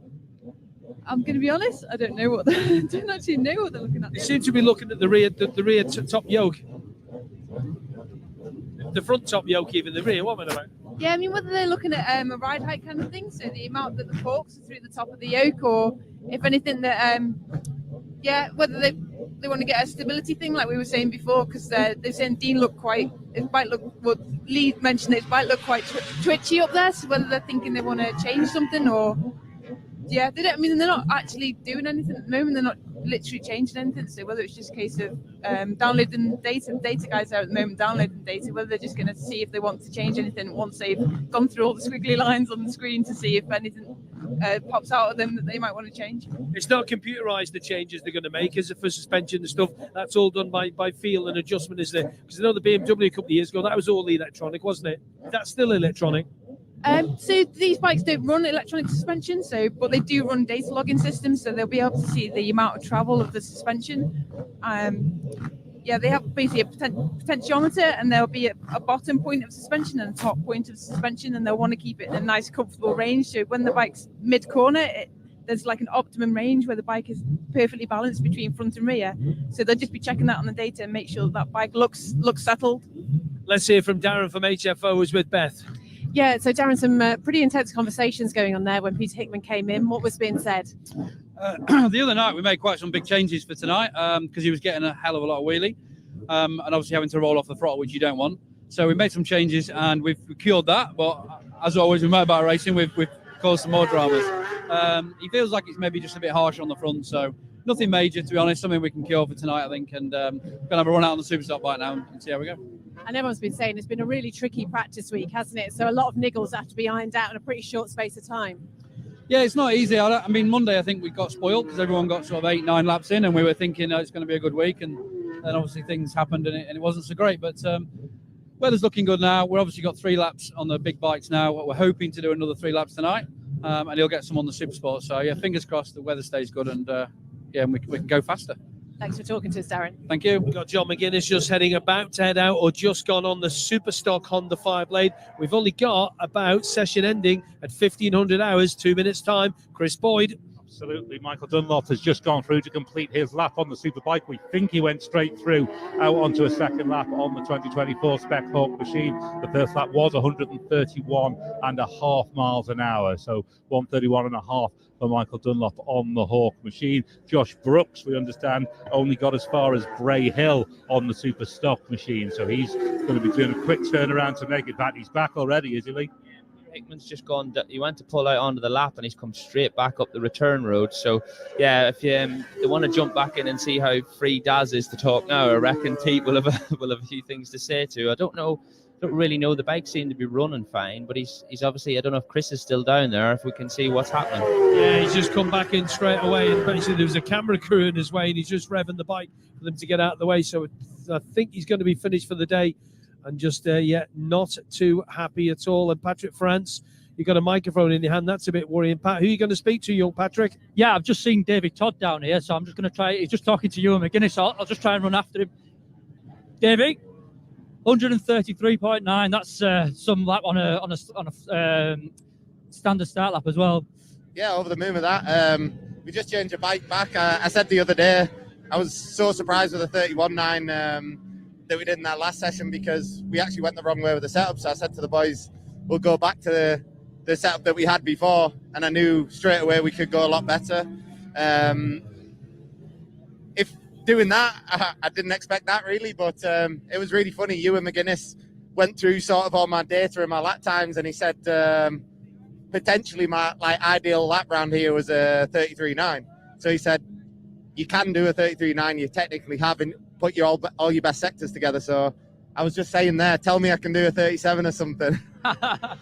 Yeah, what are the conditions out there like? Are they okay, or is it a bit blustery like it was the other night? It's a bit windy still up on the mountain. It still feels pretty cold, like the grip's still not really there on the track, but at least the damp spots are gone. Yeah, and now a couple of laps on the 600, is that the plan? Yeah, just one on the 600 now, I think, and another lap on the twin. Perfect, right. Have a good session. Thank you. Cheers, David. Some not very happy faces. Lee Johnson in the FHO team down there. We're just going to keep away from that one. There's 1, 2, 3, 4, 5 camera crews with the cameras pointing into the FHO lot there, and boom mics everywhere. So we'll just stay out of the way. I think you should earn your money, Chris, and get straight in there with a Listen, microphone. I will jump in. This is what when we this- want to hear. Oh, okay. I tell you what, Lee, I'll do it for you. And I said, you said, and I'll send Pete up to see you. How does that sound? Yeah, sounds great. I'm up here. I'm safe. Oh, no, you're not. I'll give him the code for the door. Don't worry about that, son. Yeah, so Darren just had a quick word to Pete. Obviously, there's been a problem with both him and Josh Brooks, because that means now, this session has ended, by the way. That's 5 minutes to the start of the session. Speaking of people I want to speak to, it's my old mate Dave Madsen-Migdal. Hello, Dave. All right? Hello, Chris. How's it going? Well, not too bad, really. We got 4 laps in. We just put a new engine in. So we'll give it a test and we'll see what it's like tonight, really. TT, you've been doing it for eons, decades, millenniums. How's this one been? Yeah, not too bad, really. The practice sessions have been okay. But the only real bad things were like on the Wednesday before it started, put all the awning up and a little bit of a wind damage. So, of course, we were a day behind fixing the awning. But apart from that, everything's been going well. Getting a lot of extra attention because of the film, I bet, as well. Yeah, it's bad enough listening to yourself on the radio, but to actually see yourself talking, it's quite strange. And no, it's had a pretty good response, but most of the people have seen it. I was going to say, I'm not benefiting from the film financially and that people can watch it by going on the internet. But the lads that have done it, they just want to they wanted to do a documentary, but not quite the same as most people's. So it's just a fly on the wall documentary. And but as I say, they really want to take to a film festival, and that's what they're doing. So they're trying to raise money now, just to get it to like a proper film, so the sounds and the colour and everything is really nice. So hopefully they can raise enough money to do that. But everybody who's watched it and seen it, they said it's good. You know what I mean? It's raw. It's raw. You know what I mean? It's not. You know, I didn't. There's a couple of things when you ask questions and you don't really know what you're going to say. But apart from that, it's as it is. It's you. It's me and the lads that are with me. You know what I mean? And it's just a family thing, but it is enjoyable. I watched it 2 or 3 times now, and it's not so cringy. You know what I mean? But I think I was too critical when I first saw it. But no, hopefully they do well with it. All right, Dave. Good luck for today. Thanks a lot, Thanks, Chris. Dave. Nice to see you. Dave Madsen-Migdal with yet another TT star for him. Let's get back to Chris Boyd. I'm going to make my way up to the top of the ramp because we're getting Supersport and Supertwin machines up to the grid. Indeed, we're just about a minute and a half away from the start of that session. There's obviously lots of riders still out on the course. They are being short flagged. News from race control. Patrick Hoff, number 63 on the Superstock, came off at Schoolhouse Corner in Ramsey. The rider is reported to be okay. Patrick Hoff, our newcomer, who was up to 118 miles an hour on Wednesday night, off at Schoolhouse Corner in Ramsey. Rider reported to be okay. Less than a minute to go to the start. Well, just on a minute and 10 seconds ago. So to go to the start of this session, it is Davey Todd then who leads the way in the ongoing Superbike and Superstock session. And there's next to nothing between him and Hickman, is there?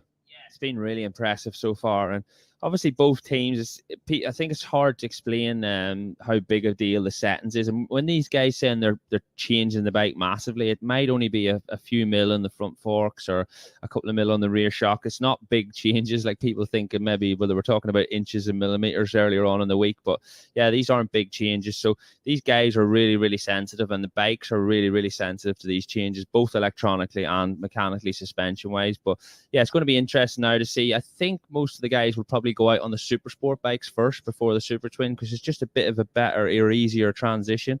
So yeah, that's what we're going to look for right now. Let's find out with Chris Kinley. Number 19, James Hines, six quicker so far on his Supersport machine. Don't forget, he's running the 750 version, and he's done 124.4884, young James. And he'll get the tap on the shoulder in about 3, 2, 1 seconds. Mark Pendleby taps him on the left shoulder, and down he goes down pit lane. So stand by the top of Bray Hill. Here he comes. Next bike is number 10, Peter Hickman. Hopefully just calmed down a bit after he was a bit heads up after coming off the Superstock bike. Just behind him, starting off at number 1 on the Supersport machine. Hickey on the Supersport Triumph, by the way, and Paul Jordan on the CBR 600, the Jackson Racing machine. There goes the Triumph. Just that completely different note. See, Davey Todd's machine is down there as well. He's third quickest so far.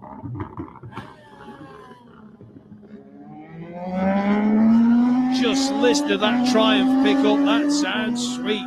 Trooper Triumph. So PJ's away. Paul Jordan. Camera crews and boom mics and everything everywhere, isn't there? Following, I think this next man up here should be Davey Todd, because his machine was down there. Looking at the qualifying end, it's Michael Dunlop. Of course, he did that lap on the Yamaha on Wednesday, 1:2:69:17. It's the Yamaha that is here today. He's not got the Triumph here. It is Davey Todd on the Toolmate Ducati. Brings that to the front. The short wheelbase on that thing is quite incredible. Single-sided swinging arm, that Ducati trademark. That Panigale looks absolutely beautiful, and he trundles away down pit lane. Number 2, a Triumph. That, of course, is Jamie Coward. And number 9, Dominic Herbertson. He's on the RK by Burrows Racing pattern, the Supertwin machine. As you can tell, number 25 is next to go. That's Francesco Coringa, riding for Ian Locker's ILR team with Frog Vehicle Developments. 27 is next to go, the Spin Arena R6. That, of course, your Senior Manx Grand Prix current champion, Joe Yardley. 18th quickest at 127.76. 33 is Chris Moore. He's next to go. It's Chris on the 33 plated Supertwin. Chris there looking really smart. Good 250 runner as well. Number 30 on the 600 just coming in behind him on the T8 Racing machine. Then, of course, good to see him back here is Alan Ventnor, number 30. He's 32nd quickest so far at 117.038.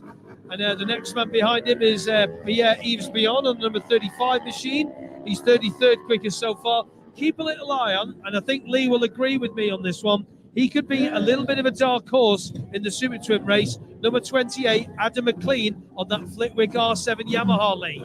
Yeah, it's been, I think it's 5 or 6 years since Adam has been at the TT. Obviously didn't have a great Northwest with the crash with Davey Todd, but yeah, he's always a front runner in the national road races at home, and I think he's had a few Northwest 200 podiums and stuff, and I don't really know why he hasn't been back or what the situation was, so maybe we can grab that interview later on in the week. But yeah, he's definitely got the capabilities of being up there, and he's in a good team as well.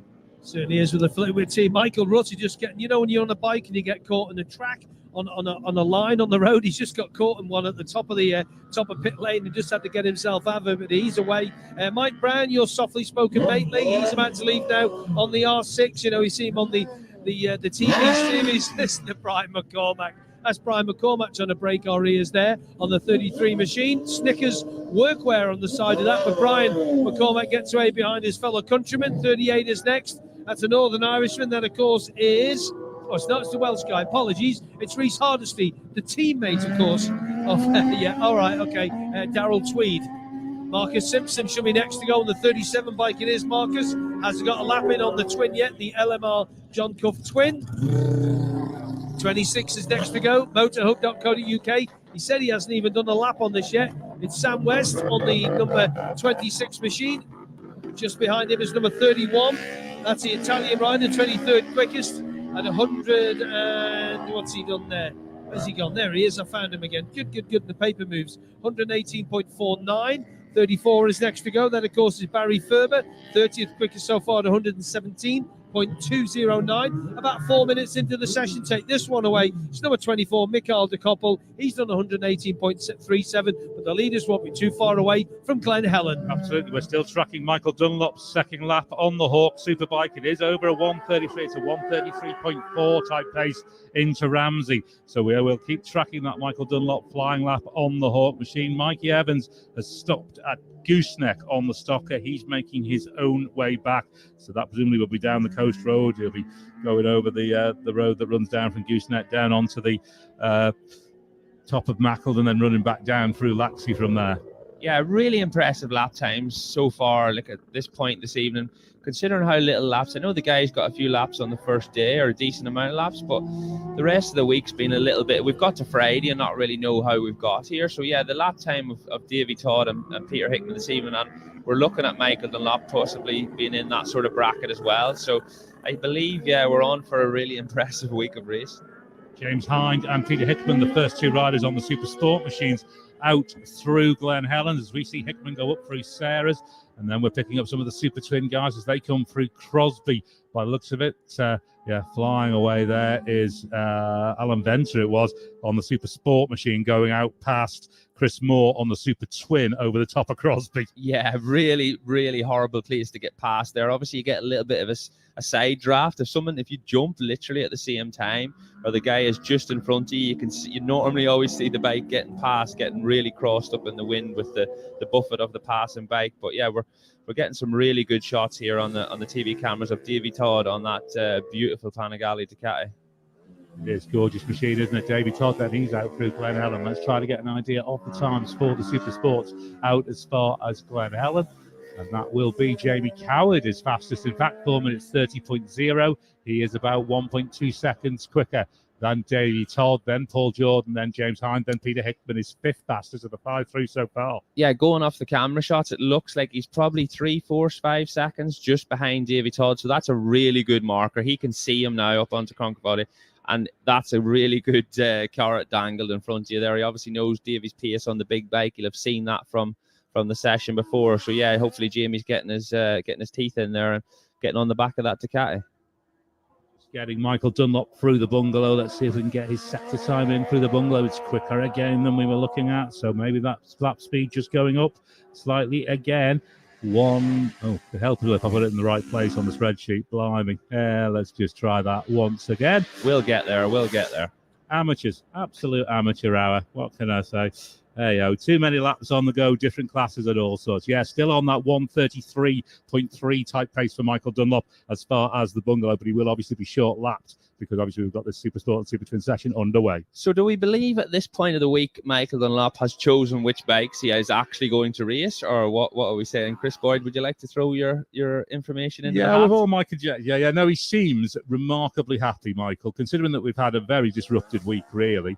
The interviews that we had with Michael on Glenfordshire Road, the interviews that other media are getting with him, he seems very, very relaxed, really. Normally, Michael could be quite het up by this point in practice week, and you wonder whether you need to approach him with a bit of caution or not with the microphone. But he's in a very chatty mode. He seems very relaxed. So he's obviously confident in his own mind. Yeah, considering what is at stake, this is the chance to be the best TT rider of all. Well, obviously the most winning TT rider, not necessarily the best, but the most winning TT rider of all time. So there is pressure on all these top riders that are in with a chance of winning, but to have that as added pressure, yeah, it's he seems to be coping really well. Whether it's a bit of the Swan effect and he's not like that inside right now and the feet are going flat out, but no, he's showing to us on the TV cameras and on the radio that he seems to be really, really relaxed and comfortable, and he seems to have chosen the 2024 Superbike and possibly the Yamaha R6, but we're going to find that out in the next session. Well, you went big on Wednesday. You said he's on the Yamaha. You called it on Wednesday, so you pinned your colours to the flag. Yeah, but I've been wrong this week every day until now, so I was maybe just testing my own stats. But yeah, hopefully in the next 20 minutes we're going to find out. If he rolls out on the Triumph again, I'd say that's what he's going to pick. He's not going to waste any more sessions on swapping from bike to bike. So yeah, if he's on the R6, and possibly he might get us both wrong and go out on the pattern. Well, I'll just keep pulling splinters out of my backside from sitting on the fence. Yeah. We've got a rider who's just pulled to one side. One of the Supersport riders doesn't look like he's going to renegade. Can't quite make the number out from up here. I don't know if Chris or the guys are still down there. Somebody's just pulled to one side off the start there, Chris. I think it's Riggers. I think it's Dave Rigby. I think on the 600, the blue plated machine. I think it is. He's just going to get it out. He just had a little bit of a problem there. Maybe just with the. I don't know whether it was the pit lane limiter wouldn't shut off or something, but yeah, he's cleared it now anyway. So turn it on and turn it off. It's an engineer fix, isn't it? That's how they do these things. Yeah, I don't know if they've changed the height of the pit wall down there, but I'm just seeing the top of Chris Kinley's head and everybody else. I tell you what, there's a long way down from there, wee man, I can tell you. Just alongside Richard Charlton here. Richard gives us a bit of a nod and a thumbs up as well. Good lad, Richard, on the number 60 bike. Good to see him back here as well. Of course, Kevin Keys, one of our newcomers here at Alaman TT 2024. Young Kevin. Good rider, really solid, steady sort of rider. Just going to take it in his stride.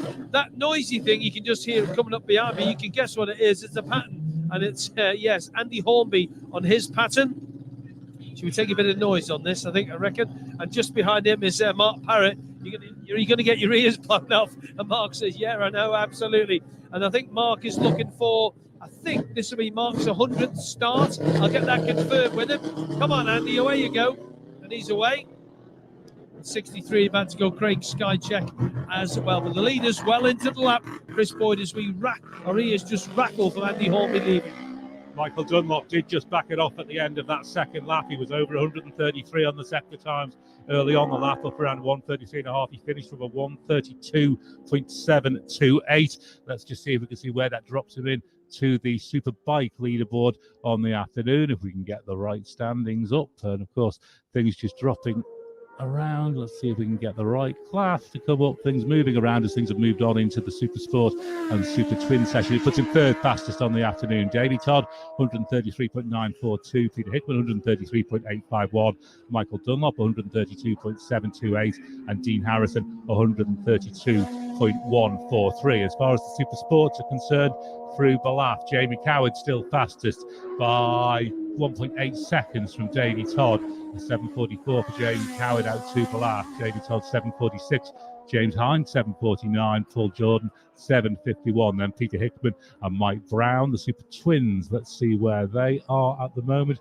Probably Glen Helen is going to be the best place to get an idea of a leaderboard. Dominic Herbertson fastest 4:45 to Glen Helen. Then Michael Rutter on a 4:55. Then Marcus Simpson moving up from the MGP 4:56. Then Adam McLean, fourth fastest, 4:56. Then Francesco Coringa and Tom Whedon. Let's see if we've got any of them through Balaf at the moment. We have indeed. Herbertson still quickest at Balaf, 8 minutes 11. Michael Rutter second fastest of those through Balaf. Then Francesco Coringa, Adam McLean and Chris Moore. So back to the Supersports we go. Looking for Ramsey now as they move on around this lap. James Hine, Paul Jordan and Peter Hickman all through Ramsey at the moment. But as we go back to Balaf, as we see Davey Todd, we're going to get his time any second actually into Ramsey. So we'll just hold on to that because he's making his way up through Mayhill at the moment into Whitegate. We'll let Lee Johnston watch him through here. Yeah, it looks impressive. And the single side swinging arm is probably the biggest difference of this bike to every other Supersport bike out there, and any other bike for that matter, even in the big bike class. But the bike moves a little bit, and they're known a lot for not having quite a lot of edge grip. But Coward is definitely catching Todd on the road here. He's closer than what he was on the last TV shot we have. So the good thing about this class is there's probably 4 or 5 of the top guys, depending on if Michael changes back to his R6 or not. But Davey Todd's on a new bike, Dean Harrison's on a new bike, Jamie Coward's on a new bike. So it's a really good mix of class. Mike Brown's on the R6. So yes, it's making for really interesting racing. I'm not really knowing who's going to be where on what, which is what we want, really. Absolutely, we want super tight racing. Chris Kinley. Yes, Stevie Parsons down here. Trevor, as he's effectively known in road racing circles. Maybe grab a quick chat with him if we can. Trev, just a quick word before you go out. How are you, bud? Nice to see you. Aye, not too bad, mate. We're doing. Champion, what about you? I am good, mate. A lot better than last year. Just going to ask you about that. How's the neck? It was your neck last year, wasn't it? Well, yeah. Everything. Everything, yeah. Just whole fitness job and that lot last year just wasn't quite up for it. 600's all right around here, aren't they? But them things, big bikes, they just take some handling. So, yeah, it was an absolute animal in that first lap. So, came back in, a few tweaks and that lot. Maxton's here, so he helped us out a bit. just every bump I went over, it would just get into a head shake and just get worse and worse. And wow, yeah, it was a bit tasty in a few spots, but anyway, no, it's doing all right. I'm doing all right, so we can't complain, can we? Going out in the Triumph now. Yeah, a couple of laps on Triumph. I think that's probably it, and then park it until Saturday, tomorrow racing. Whenever it is. Yeah, whenever it is. Racing. Yeah, I think, because we get 2 laps tonight as well, which, I probably won't do. 2 laps on that, because, me and my old fella rebuilt that engine last weekend because it went bang. We did BSB Alton Park. I did 2 motors in 4 laps, so that wasn't ideal. Not 2 weeks before TT anyway, so we did that, we rebuilt it. So, bit of passing performance on that one. So she's doing all right, so I can't complain. Trav, good luck. Thank you very Thanks, much, buddy. mate. Cheers, good man. Thank you. Yeah, good luck for him. Nice to see him back here. And in good Vettel, because remember this time last year, his body was in bits and everything he's been through, all his treatment and stuff. And I'm glad to see him back here on the Isle of Man at the Isle of Man TT. Back to you, Chris. Coming a little bit disjointed now, just trying to catch people who are out there on Supersport laps and Supertwin laps, and we've still got people coming in off Superstock laps, one of which is Dean Harrison, who's just gone second quickest on the afternoon on the Superstocks. Michael Dunlop leads the way, 132.135. Dean Harrison, 131.293, and we saw what he did on the Superstocker at the Northwest 200, so that's possibly the bike that he's happiest with. Yeah, it's definitely the bike outside of British Championship. It's definitely the bike he's done the most mileage on, going from the Northwest 200, where that was the only option to him and the team. So yeah, I believe that the team's made some steps last night and the night before with the Superbike. Whether that is the fact of maybe running a Superstock engine now, or they've figured out what the problem was. I didn't hear what happened to John McGuinness the other night, but I think it was just electrical problem. It wasn't anything mechanical like what happened, Dean. But I've just brought the speed trap times up here from the first session of Supersport, and that Ducati of Davy Todd's is once again at the top with 173.9 mile an hour, closely followed by Mike Brown on the Supersport Yamaha, and then obviously Joey Thompson on an R6 as well. But yeah, there's a big step sort of down from Davy Todd and Mike Brown to the rest of the field. So whether that was a slipstream or slightly better wind conditions, but yeah, that bike is really, really strong. He's got 7 mile an hour over Peter Hickman on a Triumph. Absolutely. So just trying to pick up some of the sector times then out as far as the bungalow. Jamie Coward is there in 14 minutes 29. Let's see how that compares to the other night on his standing start, 126 mile an hour lap. Michael Dunlop was through the bungalow in 14:34. Jamie Coward is there in 14:29, so they're 5 seconds quicker standing start lap versus standing start lap. Yeah, we're starting to see the benefit of these guys getting some laps now on this. Like I said, that is a new bike to both Jamie and the team, and they will have been tweaking both the electronics and the suspension during the week. And it's starting to come good. So we're just looking out here onto pit lane, and for the first time this week, Lee Johnson's prediction is right, and Michael Dunlop is rolling out on a Yamaha R6. So we think this is possibly the bike he's going to race. We don't want to jump to any conclusions yet, but yeah, it's looking most likely. Absolutely. Let's get back outside. Connor Cummins is with Chris Kinley. He is, and the Malenko by Padgett's awning just sat looking really, really chilled. And first of all, Connor, the new helmet design's a proper job. I like that. Oh, thank you. Yeah, it's the work of Pete Jones. Well, these are good stuff. How's you? How are you? Yeah, not too bad. Just on a couple of laps there. We've had next to no time on a superbike, so we're just focused on trying to refine the setup as best we possibly can. So yeah, we're gonna skip the 600 and focus on getting on the big bike later again. What are you struggling with? We're just trying to find an overall sort of happy medium on the chassis on the superbike. So I'm pretty sure we'll get it sorted. I'm sure you will with Clive and Hutch. You happy, yeah? Yeah, I think so. Yeah, he's just clocking the laps up. So yeah, fair play to him. I'll let you get back to your time. Thanks, Con. Thanks. Thanks, buddy. Cheers. Nice to hear from Connor there. And Lee sat there. What all you riders do when you come in now. I was talking to somebody the other day, and it says that there was a time when the old, where all the officials down here sit in the huts, there was a big TV screen there, and that was the only place you could really find the times. And when we used to have a laptop and you used to have all the times on it, everybody coming up asking the times. Now it's in the palm of your hand, isn't it, all the time? Yeah, this modern age now, Chris Kinley, we've even got telephones. You can ring people. It's amazing times on the Isle of Man. But no, I know what you mean. I remember having to run across and see the times. And yeah, we're spoilt now as riders. We come in, and by the time I get in and take my helmet off, my crew chief Roger's plugged into the bike, got the data out of it, know the lap times. We can see a lot on the dash right now and everything. But yeah, it sounds a little bit despondent there, Connor he Cummins. does, I am a Connor Cummins fan, as many people on the island probably are, and if there was anyone I would love to see win a TT this week, it is definitely him. So yeah, it's just struggling a little bit to figure out what's going on down there and why they haven't got a base setting from last year. Obviously the same bike, same team and stuff like that there. So yeah, it's just a little bit of a strange one. Are they running 24 blades, the Padgett's team? Jenny, bring you into that one. Jenny Timothy, take your glasses off, you can have a look. No, it looks like the 2023 bikes. Obviously, you can tell by the fairing on the front. I think the 2024 fairing does fit on the older bike, but they're still running the older fairing. So, yeah, it looks like they're on the 2023 bike. Yeah, he does look a bit despondent. He's in there just looking at the times and stuff, just checking all the spits and everything like that. Let's get some more times as the Malenko by Padgett CBR 600 of Ian Hutchinson will be getting to the line in a couple of moments. Boydie. Absolutely. The first laps of the Supersport session are complete. James Hind was the first to cross the line, 124.349. Paul Jordan, 122.329. Peter Hickman, 124.876. But then Jamie Coward, the fastest of the week so far on the Supersports, where's it just disappeared to 127.21. Do you believe he heard us talking about Michael changing from the Triumph and he's just tried to prove a point? Because obviously Jamie's out there on his Stanley Smith by, I forgot the name of the team. Triumph, sorry guys, KTS Racing. He's out there on that. So really good job by that team. Obviously a new bike to both them and Jamie, and that is a really good lap time for the amount of laps they have done on the Supersport bikes.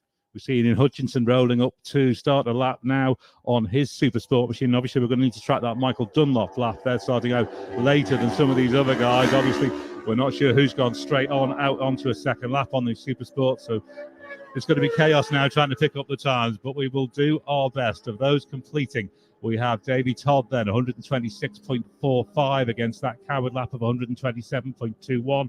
Dominic Herberton, 119.544. Joe Yearsley, the local, moving up from the MGP, 121.177. Yeah, I'm just looking at the footage here down on pit lane, and you can see Peter Hickman sitting there, but he's got two guys stood beside him, and it's a rare setup in modern times, because the Daz crew chief for Peter Hickman in the Fayho racing team, his son Leon looks to be crew chief in the Supersport bike for him on the Triumph. So yeah, there can't be too many setups like that going on right now. As we see, Pierre Bien has just come across the line on his Triumph, and where is he fallen into? Pierre Bien has gone at 119.58 mile an hour.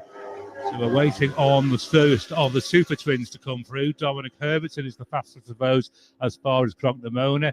He is 27 seconds quicker than Michael Rutter. Then Adam McLean, Francesco Caringa, and Chris Moore of the five Super Twin riders to have made it. In fact, Caringa's just crossed the line to complete his lap. He's the first twin across the line, 114.458 for Francesco Caringa. Yeah, I believe the Super Twin that Dom Herbertson is on right now is obviously in the John Burroughs colours, but I believe it is the IFS Super Twin that Jeremy McWilliams rode at the Northwest 200. So yeah, really, really good bike, really capable bike, and I think it's probably the first time that Dom has rode a pattern. So yeah, it'll be interesting to see how he gets on that. He's a little bit of a specialist on the smaller bikes, really, really good classic rider. And definitely on these smaller bikes, not taking anything away from him on a Superstock or Superbike as well.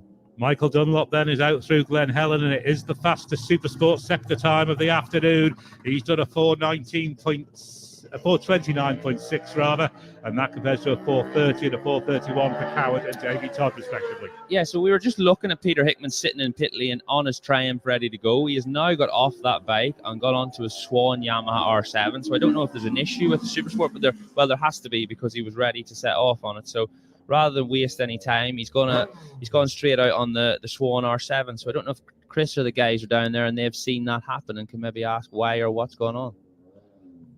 I'm at the far end now, near Jamie Coward of the KTS Racing team, so I don't actually see if anybody could go and grab eyes on that, guys, if you want to pop up there and maybe have a word with Jamie. Happy with the Triumph, Jamie, by the looks of things? Yeah, it's going really good. I'm really enjoying riding it.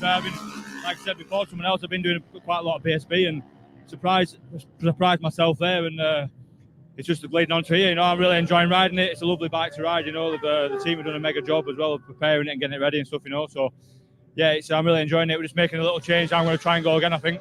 All right, let you get back to the guys. Thank you very much, Jamie Coward. Nice to get the thoughts on that. Any news on the Peter Hickman saga going on up there, guys? Beth, are you there at all? Just standing outside the tent, Jen. I mean, it doesn't look too frantic in there at the moment. There's not a lot of work going on the bike. No, everything looks quite chilled out at the moment. Daz is just having a packet of crisps. Should we go over and see if we can find out what's going on? Don't like to interrupt somebody when they're having a bag of crisps, but we'll just slip in this side way here and just say, Darren, I'm so sorry. I was going to catch you just as you got a mouthful. I hope it was a good flavour.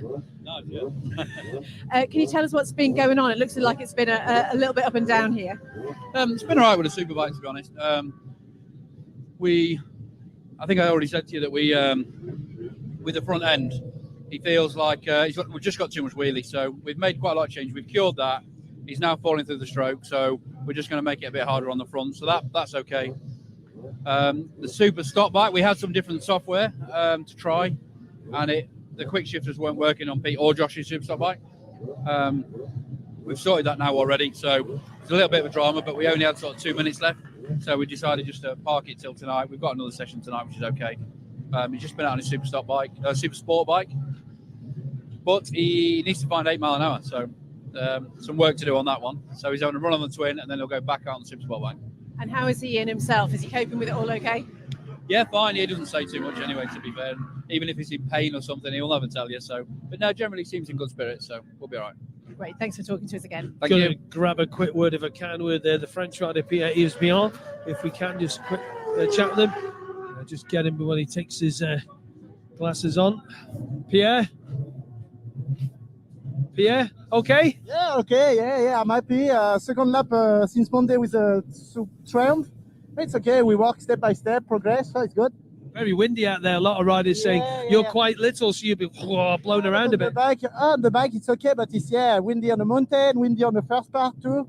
Yeah, but it's okay. A few suspension changes? Yeah, no, suspension are good. We modify a few things for prepare the race tomorrow, and we'll be good. Okay, Pierre, thanks for your time. Cheers. Yeah, it was beyond nice to get a quick chat with him. Just see the number one machine, the Rev to Race twin, just being brought forward as well for Paul Jordan. Is it number one? Yeah, no, Jamie Coward. Hang on a minute. Get the paperwork right, because you're just going to get blown around everywhere. There you go. That is, of course, Paul Jordan, 115.541. He didn't qualify, and he's just about to jump on the bike. They had the wrong page there. That's what I did. Connor Cummins looks like he's done for the day. It's what he said a little bit earlier on. It's a bit frantic in here for the solos, Pat France, isn't it? It is, yeah. The guys, they've got 4 bikes to go at, so they're straight onto another bike, and there's sort of no time for turnaround for anything. So they have a quick debrief with the crew chiefs, and then when they go out on the next bike, the crew chiefs sort of digest what they've been told and then try and figure out how to redeem it. But obviously, once the guys are out on the bikes, they can't sort of discuss it any further. So they sort of just make the changes, and then when they come back in and change the bikes again, go out and try. All right, Pat, thanks very much for that. Let's get back to the guys in the tower. Let's get more times. Yeah, just monitoring this Michael Dunlop lap. He's out through Balaf. It is still the quickest lap of the afternoon, and therefore the quickest lap of the week on the Super Sport. He's about half a second quicker than Jamie Coward was as far as Balaf. So there's not a huge amount in it. He's out there in 7:44.3. Coward was there in 7:44.8. Yeah, we're just looking down on pit lane here, and Jamie Coward is going straight back out on that Supersport bike. So obviously they've made a few little changes and feels like there's more time in the bike. So yeah, be interesting to see how he can get on this second start lap. Dean Harrison going better as well. He's through Ramsey and onto the climb of the mountain. He'll be well on the climb of the mountain by now. We'll be getting towards the bungalow where we'll get the next show. But of those doing the first lap, so it's comparable data, he's fifth fastest on that Honda. Yeah, you would believe that that's probably where that little CBR 600 Honda is probably going to lose out more to the bigger capacity bikes like the Triumph and the Ducati. So it'll be interesting to see what the split difference are in that sector of the course compared to the other Supersport guys. But yeah, we just watched Paul Jordan roll out there on his Super Twin as well. I don't believe him and Josh Brooks have done a lot of laps yet. They had some engine problems earlier on in the week. So yeah, there's a few guys here in a little bit of the backward foot. So that smaller class of the Super Twins is going to be really interesting for seeing what, as we're just looking at Davy Todd here. He's changed his leathers once again for the third time, I think, onto the Dafabet leathers, and he's ready to go out on the Dafabet Super Twin as well. Michael Dunlop then makes the bungalow, and he's there in 14:27.7, so he's now 1.4 seconds quicker than Jamie Coward was at the same point on his standing start lap. We'll now move on to monitor, obviously, Coward on this second lap, although it will be another standing start lap for Jamie Coward having come in to make those changes. So Michael Dunlop then is well up on that 1:27 pace that Jamie Coward did. Yeah, we're just looking at Peter Hickman getting held up slightly by a slower rider going up onto Cronkavati. It's a little bit frustrating when you're on the Super Twin and the guy in front's on a Supersport bike. And Reece Hardesty on the Supersport, and he's been behind him since the run into Glen Helen, and they're now down through Bagaro, so he's been held up all the way from the run into Glen Helen down towards Bagaro and beyond. Yeah, and obviously Reece doesn't know he's there, and he's trying to ride his own race, so that's taking nothing at all away from him. But it's frustrating as you can't actually get past on the straights, and if you're not within distance to outbrake the rider, it just leaves it a little bit more dangerous. So yeah, we all know Pete's a really safe rider, and he's not going to put himself or anyone else at risk in that situation. He's just sitting in there, so this is possibly not a true reading of the lap time that's capable by him on that beautiful Swan R7.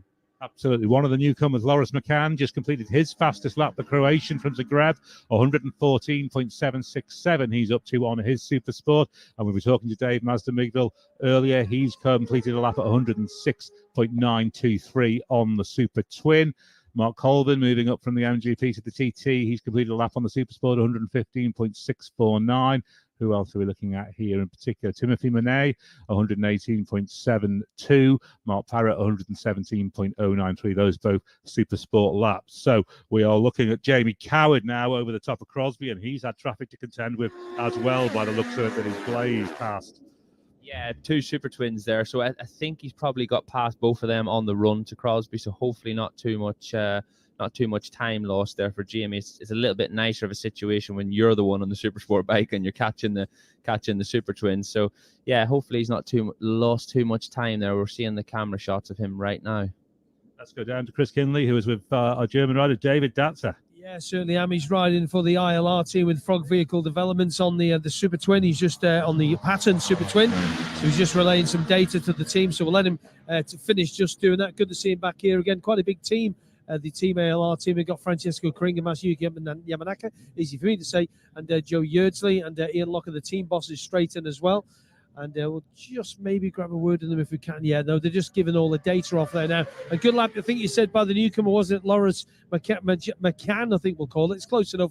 We'll try and grab a word with him if we can. And James Short walks past as well. Nice. Chalky, get a quick word. How are you, James? Okay? Yeah, I'm very good now. Thanks, Chris. Great to get out today. Tough out there, though. Some of the boys then, some of that wind can catch you. Yeah, the wind is a bit tricky out there, but all in all, I'm very happy. It's definitely not as bad as the race in 2022. So it's comfortable comparison to that. So very happy with the chalky race and supporters love GSXR. We're going well up to 121.5, and we've just had a quick shifter issue there with the CBR, but getting there slowly but surely. Heading back out or done for the afternoon? Done for the afternoon. We need to make a few changes on it, so we're just going to lose the last 15 minutes, but enjoys of it. All right, James, good luck. Thank you. David Atzer, just a quick word. David, lovely to see you back and around again and riding for Ian Locker. Yeah. That's Ian Locker there. Yeah. He's a man, isn't he? It's amazing. It's a dream for me to ride for 11 times TT winner. And yeah, with the pattern, I have a lot of fun here, and it's amazing. Bike the twin, and yeah, I feel me free and have fun, and every time a smile in my face. Back at the TT again, lots of joy, and I can see it in your face just for being back on the island once again. Yeah. For me, it's all new this year. I make not all self, and I ride for CD Racing, a brand new Honda CBR 1000, and it's for me a completely new bike to the BMW. Then I make every time a step, and I feel me this time very great. And yeah, with the twin, I have the fun. Good man. Thanks for your time. Thank you. Thank you, David Atcher. Cheers. Thank you. Riding, of course, for CD Racing, Chris Dowd. And for those who know the road racing, Chris Dowd, well involved in a lot of people over the years. Well, we got Milky Quayle with that infamous crash that Milky had there at just after Ballacrane. We call it Milky's now, don't we? Ballaspur, and William Dunlop rode from them. Lots and lots of other riders. Okay, back to you boys up there. Absolutely. Let's give you a Super Twin leaderboard. We've been concentrating on the Super Sports with the times coming in from Jamie Coward and Michael Dunlop and co. Davey Todd. But the Super Sports, it was Dominic Herbertson who, I think, let's just actually get the right screen up, would help, wouldn't it? Let's get the standings up. Dominic Herbertson It was fastest, 119.544 on the opening lap. Then Michael Rutter, 116.607. Josh Brooks, third fastest on, of course, having had the podium last year, 116.196. Adam McLean, it's good to see him back at the TT in the Super Twin class, 115.785. Marcus Simpson, who of course had those spills earlier in the week, so it's good to see him up there, fifth fastest of the twins, 115.258. Then Tom Whedon, sixth fastest, seventh to 10th. Michael Tweedy, Francesco Coringa, David Datzer, and Gareth Arnold. You were nodding your head there when I was talking about Adam McLean, Lee. Yeah, it's obviously it can't be easy coming back from all that time. And yeah, just I think the biggest thing is laps, and we've spoke about this with Ian Hutchison as well, and other riders that are coming back, and it's something I'm going to have to do at next year if that's the case. So yeah, it's obviously frustrating for them riders because they want to jump straight back in with the muscle memory and everything what they used to do before, but it's not that easy. And then once you do make one or two mistakes, I think you end up frightening yourself and end up worse off. So a build and slow process is definitely the way to be going. Just waiting for Michael Dunlop to cross the line. The time has just slipped off a little bit on the run down the mountain. He's not quite as quick now as Jamie Coward. He was quicker than him earlier in the lap, but it's now about 4 seconds slower than Coward's time on the Super Sport. We should get him across the line fairly shortly, and then we know Chris Kinley has Forrest Dunn, I think, with him. Here is Dunlop. Let's get you the time. 126.652, and he's gone straight on for a flying lap. So we're going to get a Dunlop flying lap here, back down to Chris Kinley. Yeah, going to have a quick word with Forrest Dunn. Forrest, lovely to see you again. How's it been so far, your TT journey of 24? I'm not really sure I can put it into words that would polite words. There's no polite words that would explain that for sure. So yeah, it's been a really tough week for me and the team. So we've had a catastrophic engine failure on which bike? On our 600 on Wednesday night. So end of Selby Straight at the speed trap, it just went pop in. You know, we had a conrod come out it went through both sides of the casing, took away the water pump, nearly lost a few toes, you know, so it's quite a bad one, that. But yeah, it's just been a tough week for me and the team, really. But we're back on it tonight. We got both bikes running, just having a little shakedown with the 600. Yeah, faster on both bikes already tonight, apparently. So yeah, it's Are you one of these riders who sits and looks down? We just look, Connor Cummins was there before, just looking at the splits, looking at the data. You one of these guys, or do you just go out and ride? Nah, just go out and nail it. I don't have time to look at stuff like that. I'm a busy man, and obviously I do a lot of my own mechanics, so that's kind of I don't have time for that sort of stuff. I kind of might need a data guy if there's anyone out there. Jenny knows what she's doing with that. Jenny Timmons. Let's ask you about the BMW. How's that been? First of all, it's a Suzuki. It is a Suzuki. It is. Yeah. Sorry. Apologies. It's lovely. I can't afford a BMW, but the Suzuki's not too bad. But it looks like a BMW from here, doesn't it? The seat profile to me, anyway. Yeah, it's definitely a lot sharper looking this year. We've sort of done a lot with the graphics. Levi Day at Max Moto Graphics, he's been looking after the bikes and making them look really nice. So, but yeah, so far that's my trusty old steed. Enniskill in Cookstown, that machine. So it's a good little bike. It served me well. Done my fastest laps everywhere on that. So it's we just need to get it dialed in for the rest of the week and hopefully do a bit more on it. Nice sticker on the back seat. I can see there, Sherlaw's Motorcycles. Yeah, I've been friends with the Sherlaw family for a very long time. They support a lot of riders, but when I used to work on oil rigs, I used to loiter in their shop on the crew changes, so that's how I got to know them. And then we've had a good working relationship now because I'm in the trade buying and selling motorbikes as well for my full-time job. So I've had a lot of trade stuff off Sherlaw's over the years, and yeah, it's they're great guys, great family. So fingers crossed for the rest of the week with the 600, and hope the Suzuki goes well. Yes. No worries. Cheers, Chris. No problem at all, Forrest. Thanks for your time. Back to you, Bodie. Absolutely. Jamie Coward then is out through Ballath. Let's just have a look at the times. Not quite as quick as that previous lap, and obviously came in and made changes, so they are standing start lap versus standing start lap. It is 7:44 against about a 7:46, so he's about a couple of seconds slower as far as Ballath this lap compared to last lap. So maybe they've gone the wrong way on whatever they changed here, Lee.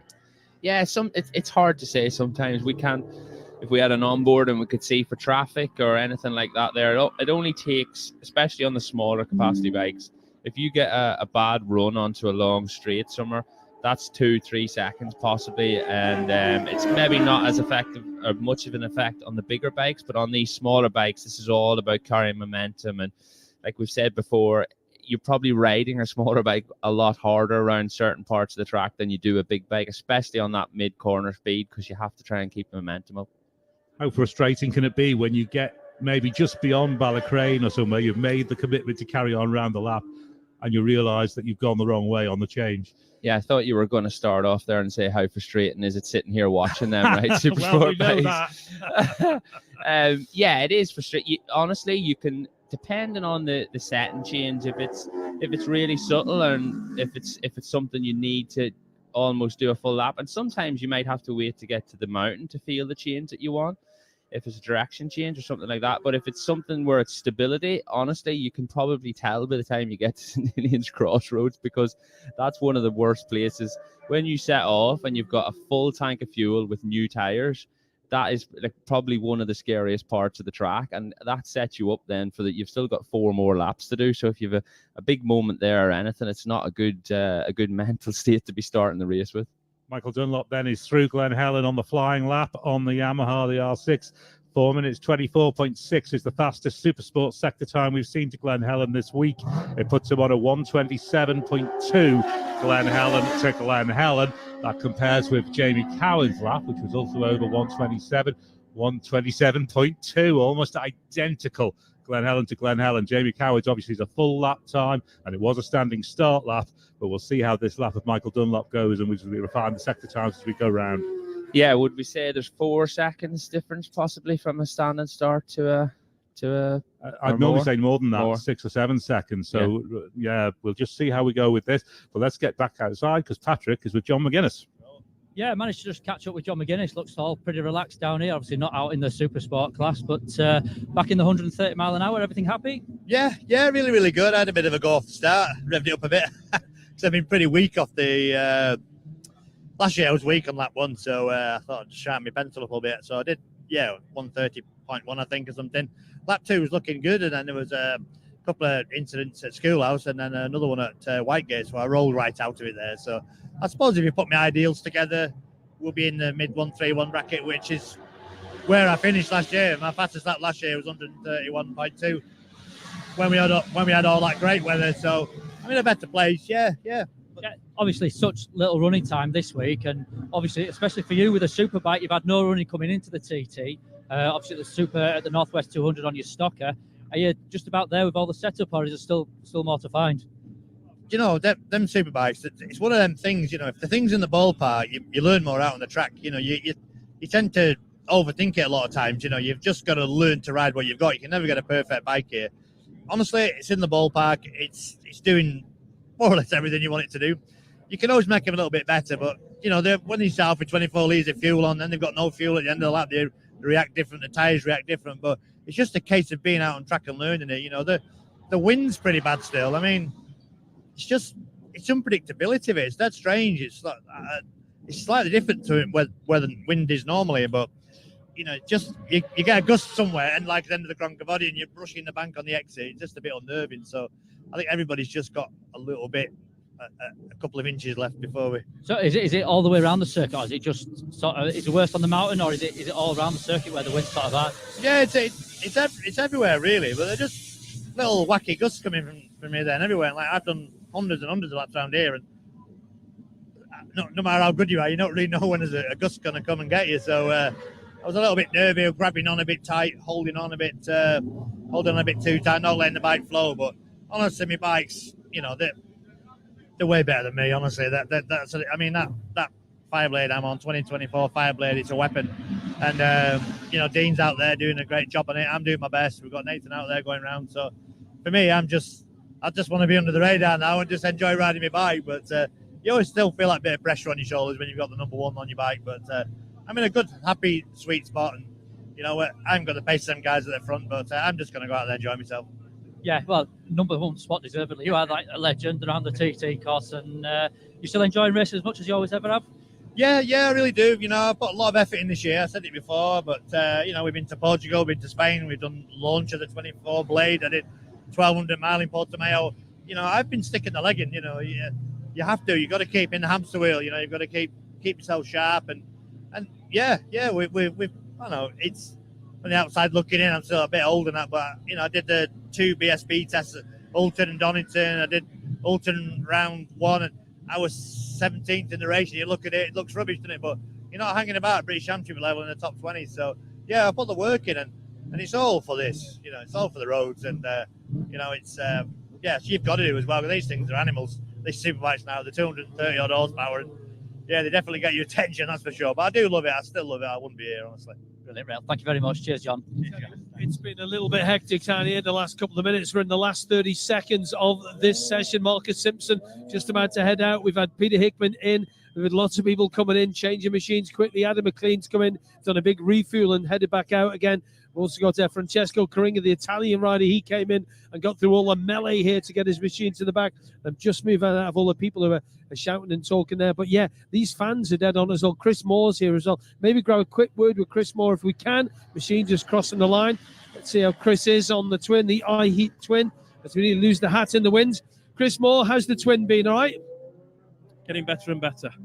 The speeds, I think I've just done exactly the same as what I did the last time out, but we keep making quite big changes. So it feels completely different each time we go out. So I'm almost like relearning the bike. But we're definitely going in the right direction. It's tons better. What are you struggling with? It's handling, all front end. The usual areas, you know, it's no surprise, but I sort of started setting it up for short circuit, and I got it a dream short circuit, but nothing transfers to over here. So, yeah, engine feels good. So I just need to possibly another couple of tweaks on the suspension just to make it better. At least we know we're definitely going in the right direction. I wasn't sure, you see. We made a massive change the other day, and it was better. But, you know, we didn't know if we could go how much further we could go, and we went quite big again. But I think we can go big again. Seriously, yeah. How many clicks are we talking here? Well, it's like 4 turns of preload, different spring rate. Completely, we've gone up 2 sizes on the springs in the forks, compression, 4 clicks. You know, we're clicking away. Yeah. Certainly. I hope you're writing this all down. Well, Richard at Maxton, he steered me in the right direction yesterday, definitely.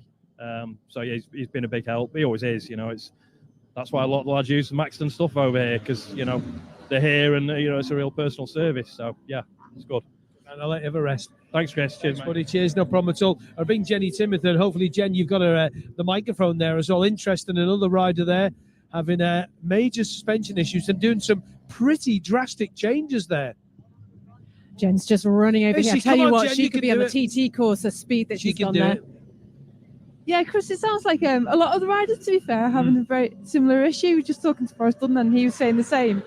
Whether it is a win factor, you know, that might just be picking up the front of the bikes, you know, giving these riders an issue. So, yeah, I guess everybody's always tweaking their bikes, aren't they, as they go along? And you're never happy, though, are you? No, exactly. And even when you are happy, you think you can be happier, so you'll start tweaking some more. But yeah, like you say, I think lots of riders are having exactly the same issues. One man who's having, I think, a couple of issues with the machine is Paul Cassidy here. I think Cass has got a little bit of an oil leak, I think. Yeah, that's a fork gone or something, fork seal gone or something, Cass, is it? Not sure. We think one of the engine casings has got a leak in it.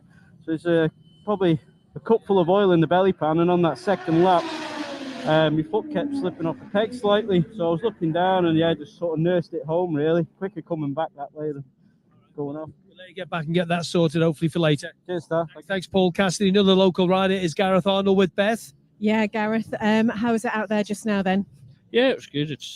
Weather's mint, track's dry everywhere, but the wind's, it's pretty bad, to be honest. Struggling to pull top gear, but we're only running the engine in, so we're happy enough. I tell you what, you should be used to this Manx weather, though. Well, it's usually wet here. It's never this sunny. So how have you found practice week overall? Some of us saying it's, you know, hard to believe we've got to Friday already. Yeah, well, it's not been a good practice week for me, really.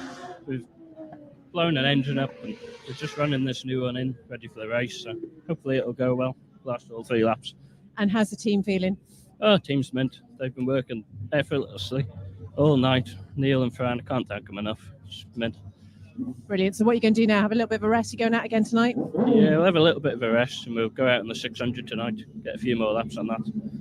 Should be good. Brilliant. Well, I hope it goes well for you, Gareth. Thanks for talking to us. Thank you.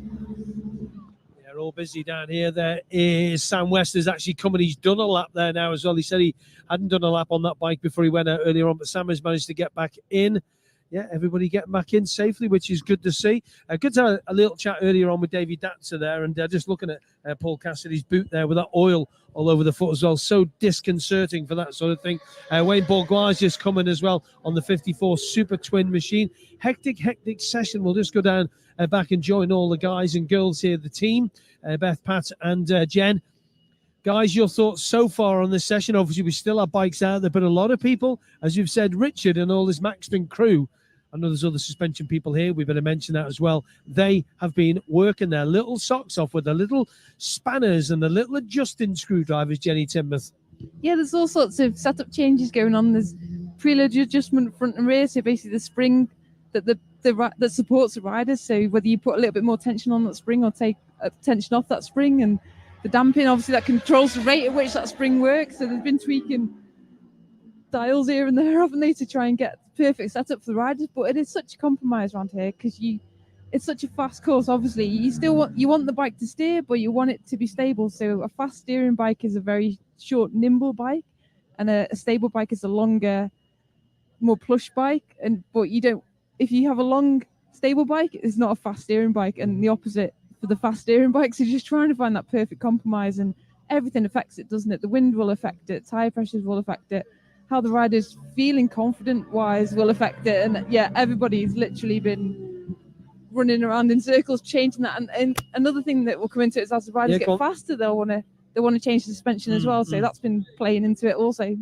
I think when I come back next year, I'm going to have Chris Kinley as my crew chief, because with all this suspension knowledge that Jenny's given him in the past week, there's basically he'll be able to set the bike up before I even get here. I think we can set it for the same weight as me anyway. You're the same as weight. Oh no, you're a bit lighter than me, Lee, actually, because you're littler. It's weird that I'm taller and lighter. It's a bit of a weird situation. Just I'll produce about there. Just cut him off a bit, will you? I want to speak to Richie Charlton if we can. We're not spoke to Richard yet. It's good to get a chat with everybody if we can. Hopefully, no fruity northeastern language. Richard Charlton, good to see you again. How's you all right? How you doing? How's that been? Aye, all right. Steady away on that. Any problems? I wanted to, but we're just trying to figure it out. Just handle it. It's not suspension again, is it? Yes. Everybody. And steering dampers and bits of all sorts. Oil flying in my face and everything. So big bike? Struggling. Right? She's hard work, but we'll get there. Okay, let me get back to you guys and debrief. Thank you very much to Richard Charlton. Sorry, Lee, what were you saying there? I didn't quite catch that.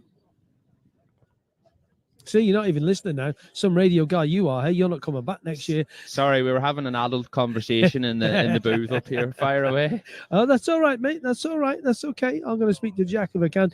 Jack Fowler's here. Maybe grab a quick chat with him. I'll just come in off the Triumph. They've just got the tyre warmers back on it. We'll just grab a word with them if we can. Jack, just a quick word. Sorry, bud, just to jump in there. All right, arms okay, is it? Yeah. You trying to say I'm lanky, Chris? No, I'm on my tiptoe. See, Lee Johnson's giving me grief for my ears, and you're giving me grief for being so tall. No, yeah, it is still really windy, but only in a couple of areas. Crosby, ironically, not actually the Leap. As you go past the pub, I don't know if it's coming through the road entrances, but sort of past the pub, you do get it a bit over the Leap. And then Mountain Mile, Veranda. But everywhere else, I mean, in terms of road surface, conditions are considerably better than they have been. That horrible damp at Glen Helen and Braddon's gone.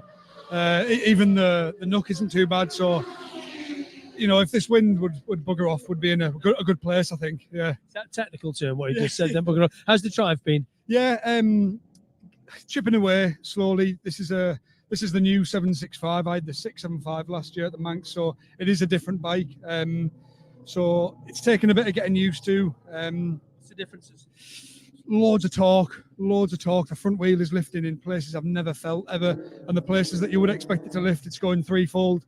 The 765 as a road bike was never designed to be a race bike, so it's very long, which can make it a little bit lazy, a little bit soft. But But yeah, torque and power are positive things. We just need to put it in a place where I can use it really, because I'm sort of having to roll the throttle in a few areas because it's just starting to pump and weave a little bit. But I'm getting there with it. You know, feeling better as you know, every lap. So what more can you ask for? All right, bud. All right, we'll let you go and let you get some more juice on board. Jack, thanks for your time. Yeah, cheers, Chris. No problem at all. Jack Fowler, and nice to speak to him. Quickly back to Chris Boyd. Just while we were talking to Jack, Michael Dunlop came across the line to set the fastest Supersport time of the week, 127.649 miles per hour. Jamie Coward is second fastest there now, 127.21. In the Super Twins, Chris reported that Peter Hickman came in off the Super Twin, jumped straight on the Super Sport and went out. So he's out there on the Super Sport at the moment.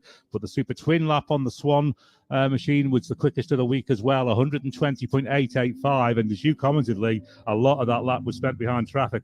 Yeah, we've seen on the TV feed, and that's really important on a little bike. So not given technical numbers or figures, so the opposite to Chris Boyd here, but I would like to think that would definitely be in the 122 mile an hour mark.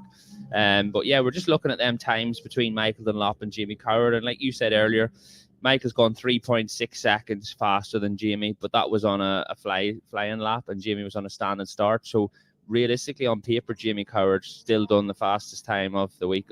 Standing start times, that is. Absolutely, yeah. As you say, standing start. That's great analysis, Lee. Top work. Thanks, I'm learning. We will, I think, just start to get, there are people still out on laps. The Peter Hickman lap, the time out to Glen Helen isn't really that quick. He's done a 4:44 out to Glen Helen, while Michael Dunlop was doing 4:24. So this Peter Hickman lap isn't going to be on the pace, but it is a standing start lap. He's only going to get the one lap in on the Triumph. So what we'll do is we'll just get an idea of the leaderboards up here. We'll pass back down to the guys on the ground to wrap up what they've seen this afternoon. We'll come back and deliver the leaderboards and bits and pieces as we just get Pierre-Yves Bihan on a Super Sport lap, 119.297 across the line. Go down and get you guys down on the ground. We'll get the leaderboards together and come back up here to wrap it up. But down to you, Chris. Yeah, just see Mick Sweeney just walking past as well, looking quite relaxed. And do you know what? If there's anybody who would have possibly been glad of a bit of a break after all the laps he did on Monday, it would have been Miko, because his body's still going through the mill. Riders still continuing to come in. Josh Brooks has just come in off the Twin as well. What are our thoughts on today, team down here? Elizabeth SB? Yeah, it's been a real mixed bag, hasn't it? I think a lot of pressure because people really feeling it. This is the day before racing actually gets underway.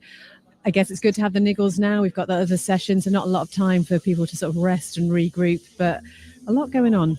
A lot going on. A lot of guys coming in, changing machines quickly. Jen and Patrick, first off, I mean, back to the Sidecar guys. I mean, what lap by the Crow Boys again? Yeah, amazing lap by the Crow Boys there. I think they sort of push themselves to be favourites now. But Pete and Jevon, they know they can do the lap time, and just thoughts with Ben and Kevin. Just hope that they're okay. I've not actually heard any confirmation of anything, but they've had a little bump. So hopefully them guys will be able to get back and get everything sorted. But we're not sure about that at the moment. But no, everything's looking good. Certainly is. Their Sidecar race on what day? Wednesday. Is that tomorrow? Saturday. Is it really Friday already? You just forget what day it is. It's Tiswas Day. That's Saturday. For those who don't know what Tiswas is, search it on YouTube or other video searching engines. Jen, just your final thoughts from down here. You've been here before you get to the end of TT weekend, TT qualifying weekend. You go, what? We got one more session no later. Yeah, exactly. It's gone so fast, hasn't it? From looking down here, we're stood outside the Honda camp at the moment, and they're looking much more relaxed, aren't they? I think this session's been a good one for Dean, because he's not done many laps on a big bike. So I think their takeaway is to get the Dean out on the Superbike and get him comfortable and settled, and that's boding well, because he's one of our top three, isn't he, or top four that we're hoping is going to be in the mix. Yeah, absolutely. What are we going to see tonight, though? Because obviously we've got a couple more. One more qualifying session to go. Do you think we'll see some of the guys, obviously Supersport race, tomorrow are they going to go and go out on Supersport tonight, do you think? It's one of those, isn't it? Some do, some don't. It depends. If you're feeling happy and settled on your bike, then I guess maybe you'd want to save the engine. Again, that'd be down to the team, whether the team says, we need to save an engine, so maybe don't go out on it. Or if you want to do some tweaking to some final setup that you really, really want to try before tomorrow. So yeah, it could be a mixed bag between who's happy and who's got something to try. Jenny Timoth, Patrick France, Beth Espy, thank you. Let's head back up to the boys in the tower for this afternoon's leaderboards. Absolutely. Let's try and just wrap up where we were. We had the sidecars out first this afternoon for what was the third qualifying session at TT 2024. It was Ryan and Callum Crowe who went fastest, 119.191 miles per hour for them. Then Pete Founds and Jevon Walmsley, who did a lap, came in, made some changes, went back out 115.885. Tim Reeves and Mark Wilkes third fastest, 115.26. Then Lewis Blackstock and Patrick Rosney, 113.806. Todd Ellis and Emmanuel Clement. Emmanuel put the fastest lap in ever by a sidecar female driver or passenger, but obviously it doesn't count until it happens in the race. But 112.991 was fifth fastest for them. Our world champions making their debut here at the TT. Alan Founds and his nephew Rhys Gibbons, another newcomer to the TT, 112.616 were sixth fastest. And then rounding out the top 10, Stephen Matty Ramsden in seventh, Darrell Gibson and Tom Christie in eighth, Dave Molyneux and Jake Roberts in ninth, and Wayne Lockie and Matty Rostrom, I think it is, in 10th. Then we moved on to the Superbike session, where we saw the fastest laps of the week so far in the Superbikes. Davey Todd on the Milwaukee BMW, 133.942, but that's only 0.6 of a second quicker than Peter Hickman, 133.851 on the Monster Energy by FHO Racing BMW. Then Michael Dunlop on the Hawk Honda, 132.728. Dean Harrison, as the guys downstairs were saying, hopefully feeling a little bit more confident now on the Superbike, fourth fastest on the Honda, 132.143. Josh Brooks on the FHO machine, 131.509. John McGuinness on the Honda, 130.152. So 6 riders above 137th to 10th. Davey Johnson, Dominic Herbertson, James Hillier and Connor Cummins. In the Superstock, when we find that, Michael Dunlop went fastest, 132.135 on his own MD Racing machine.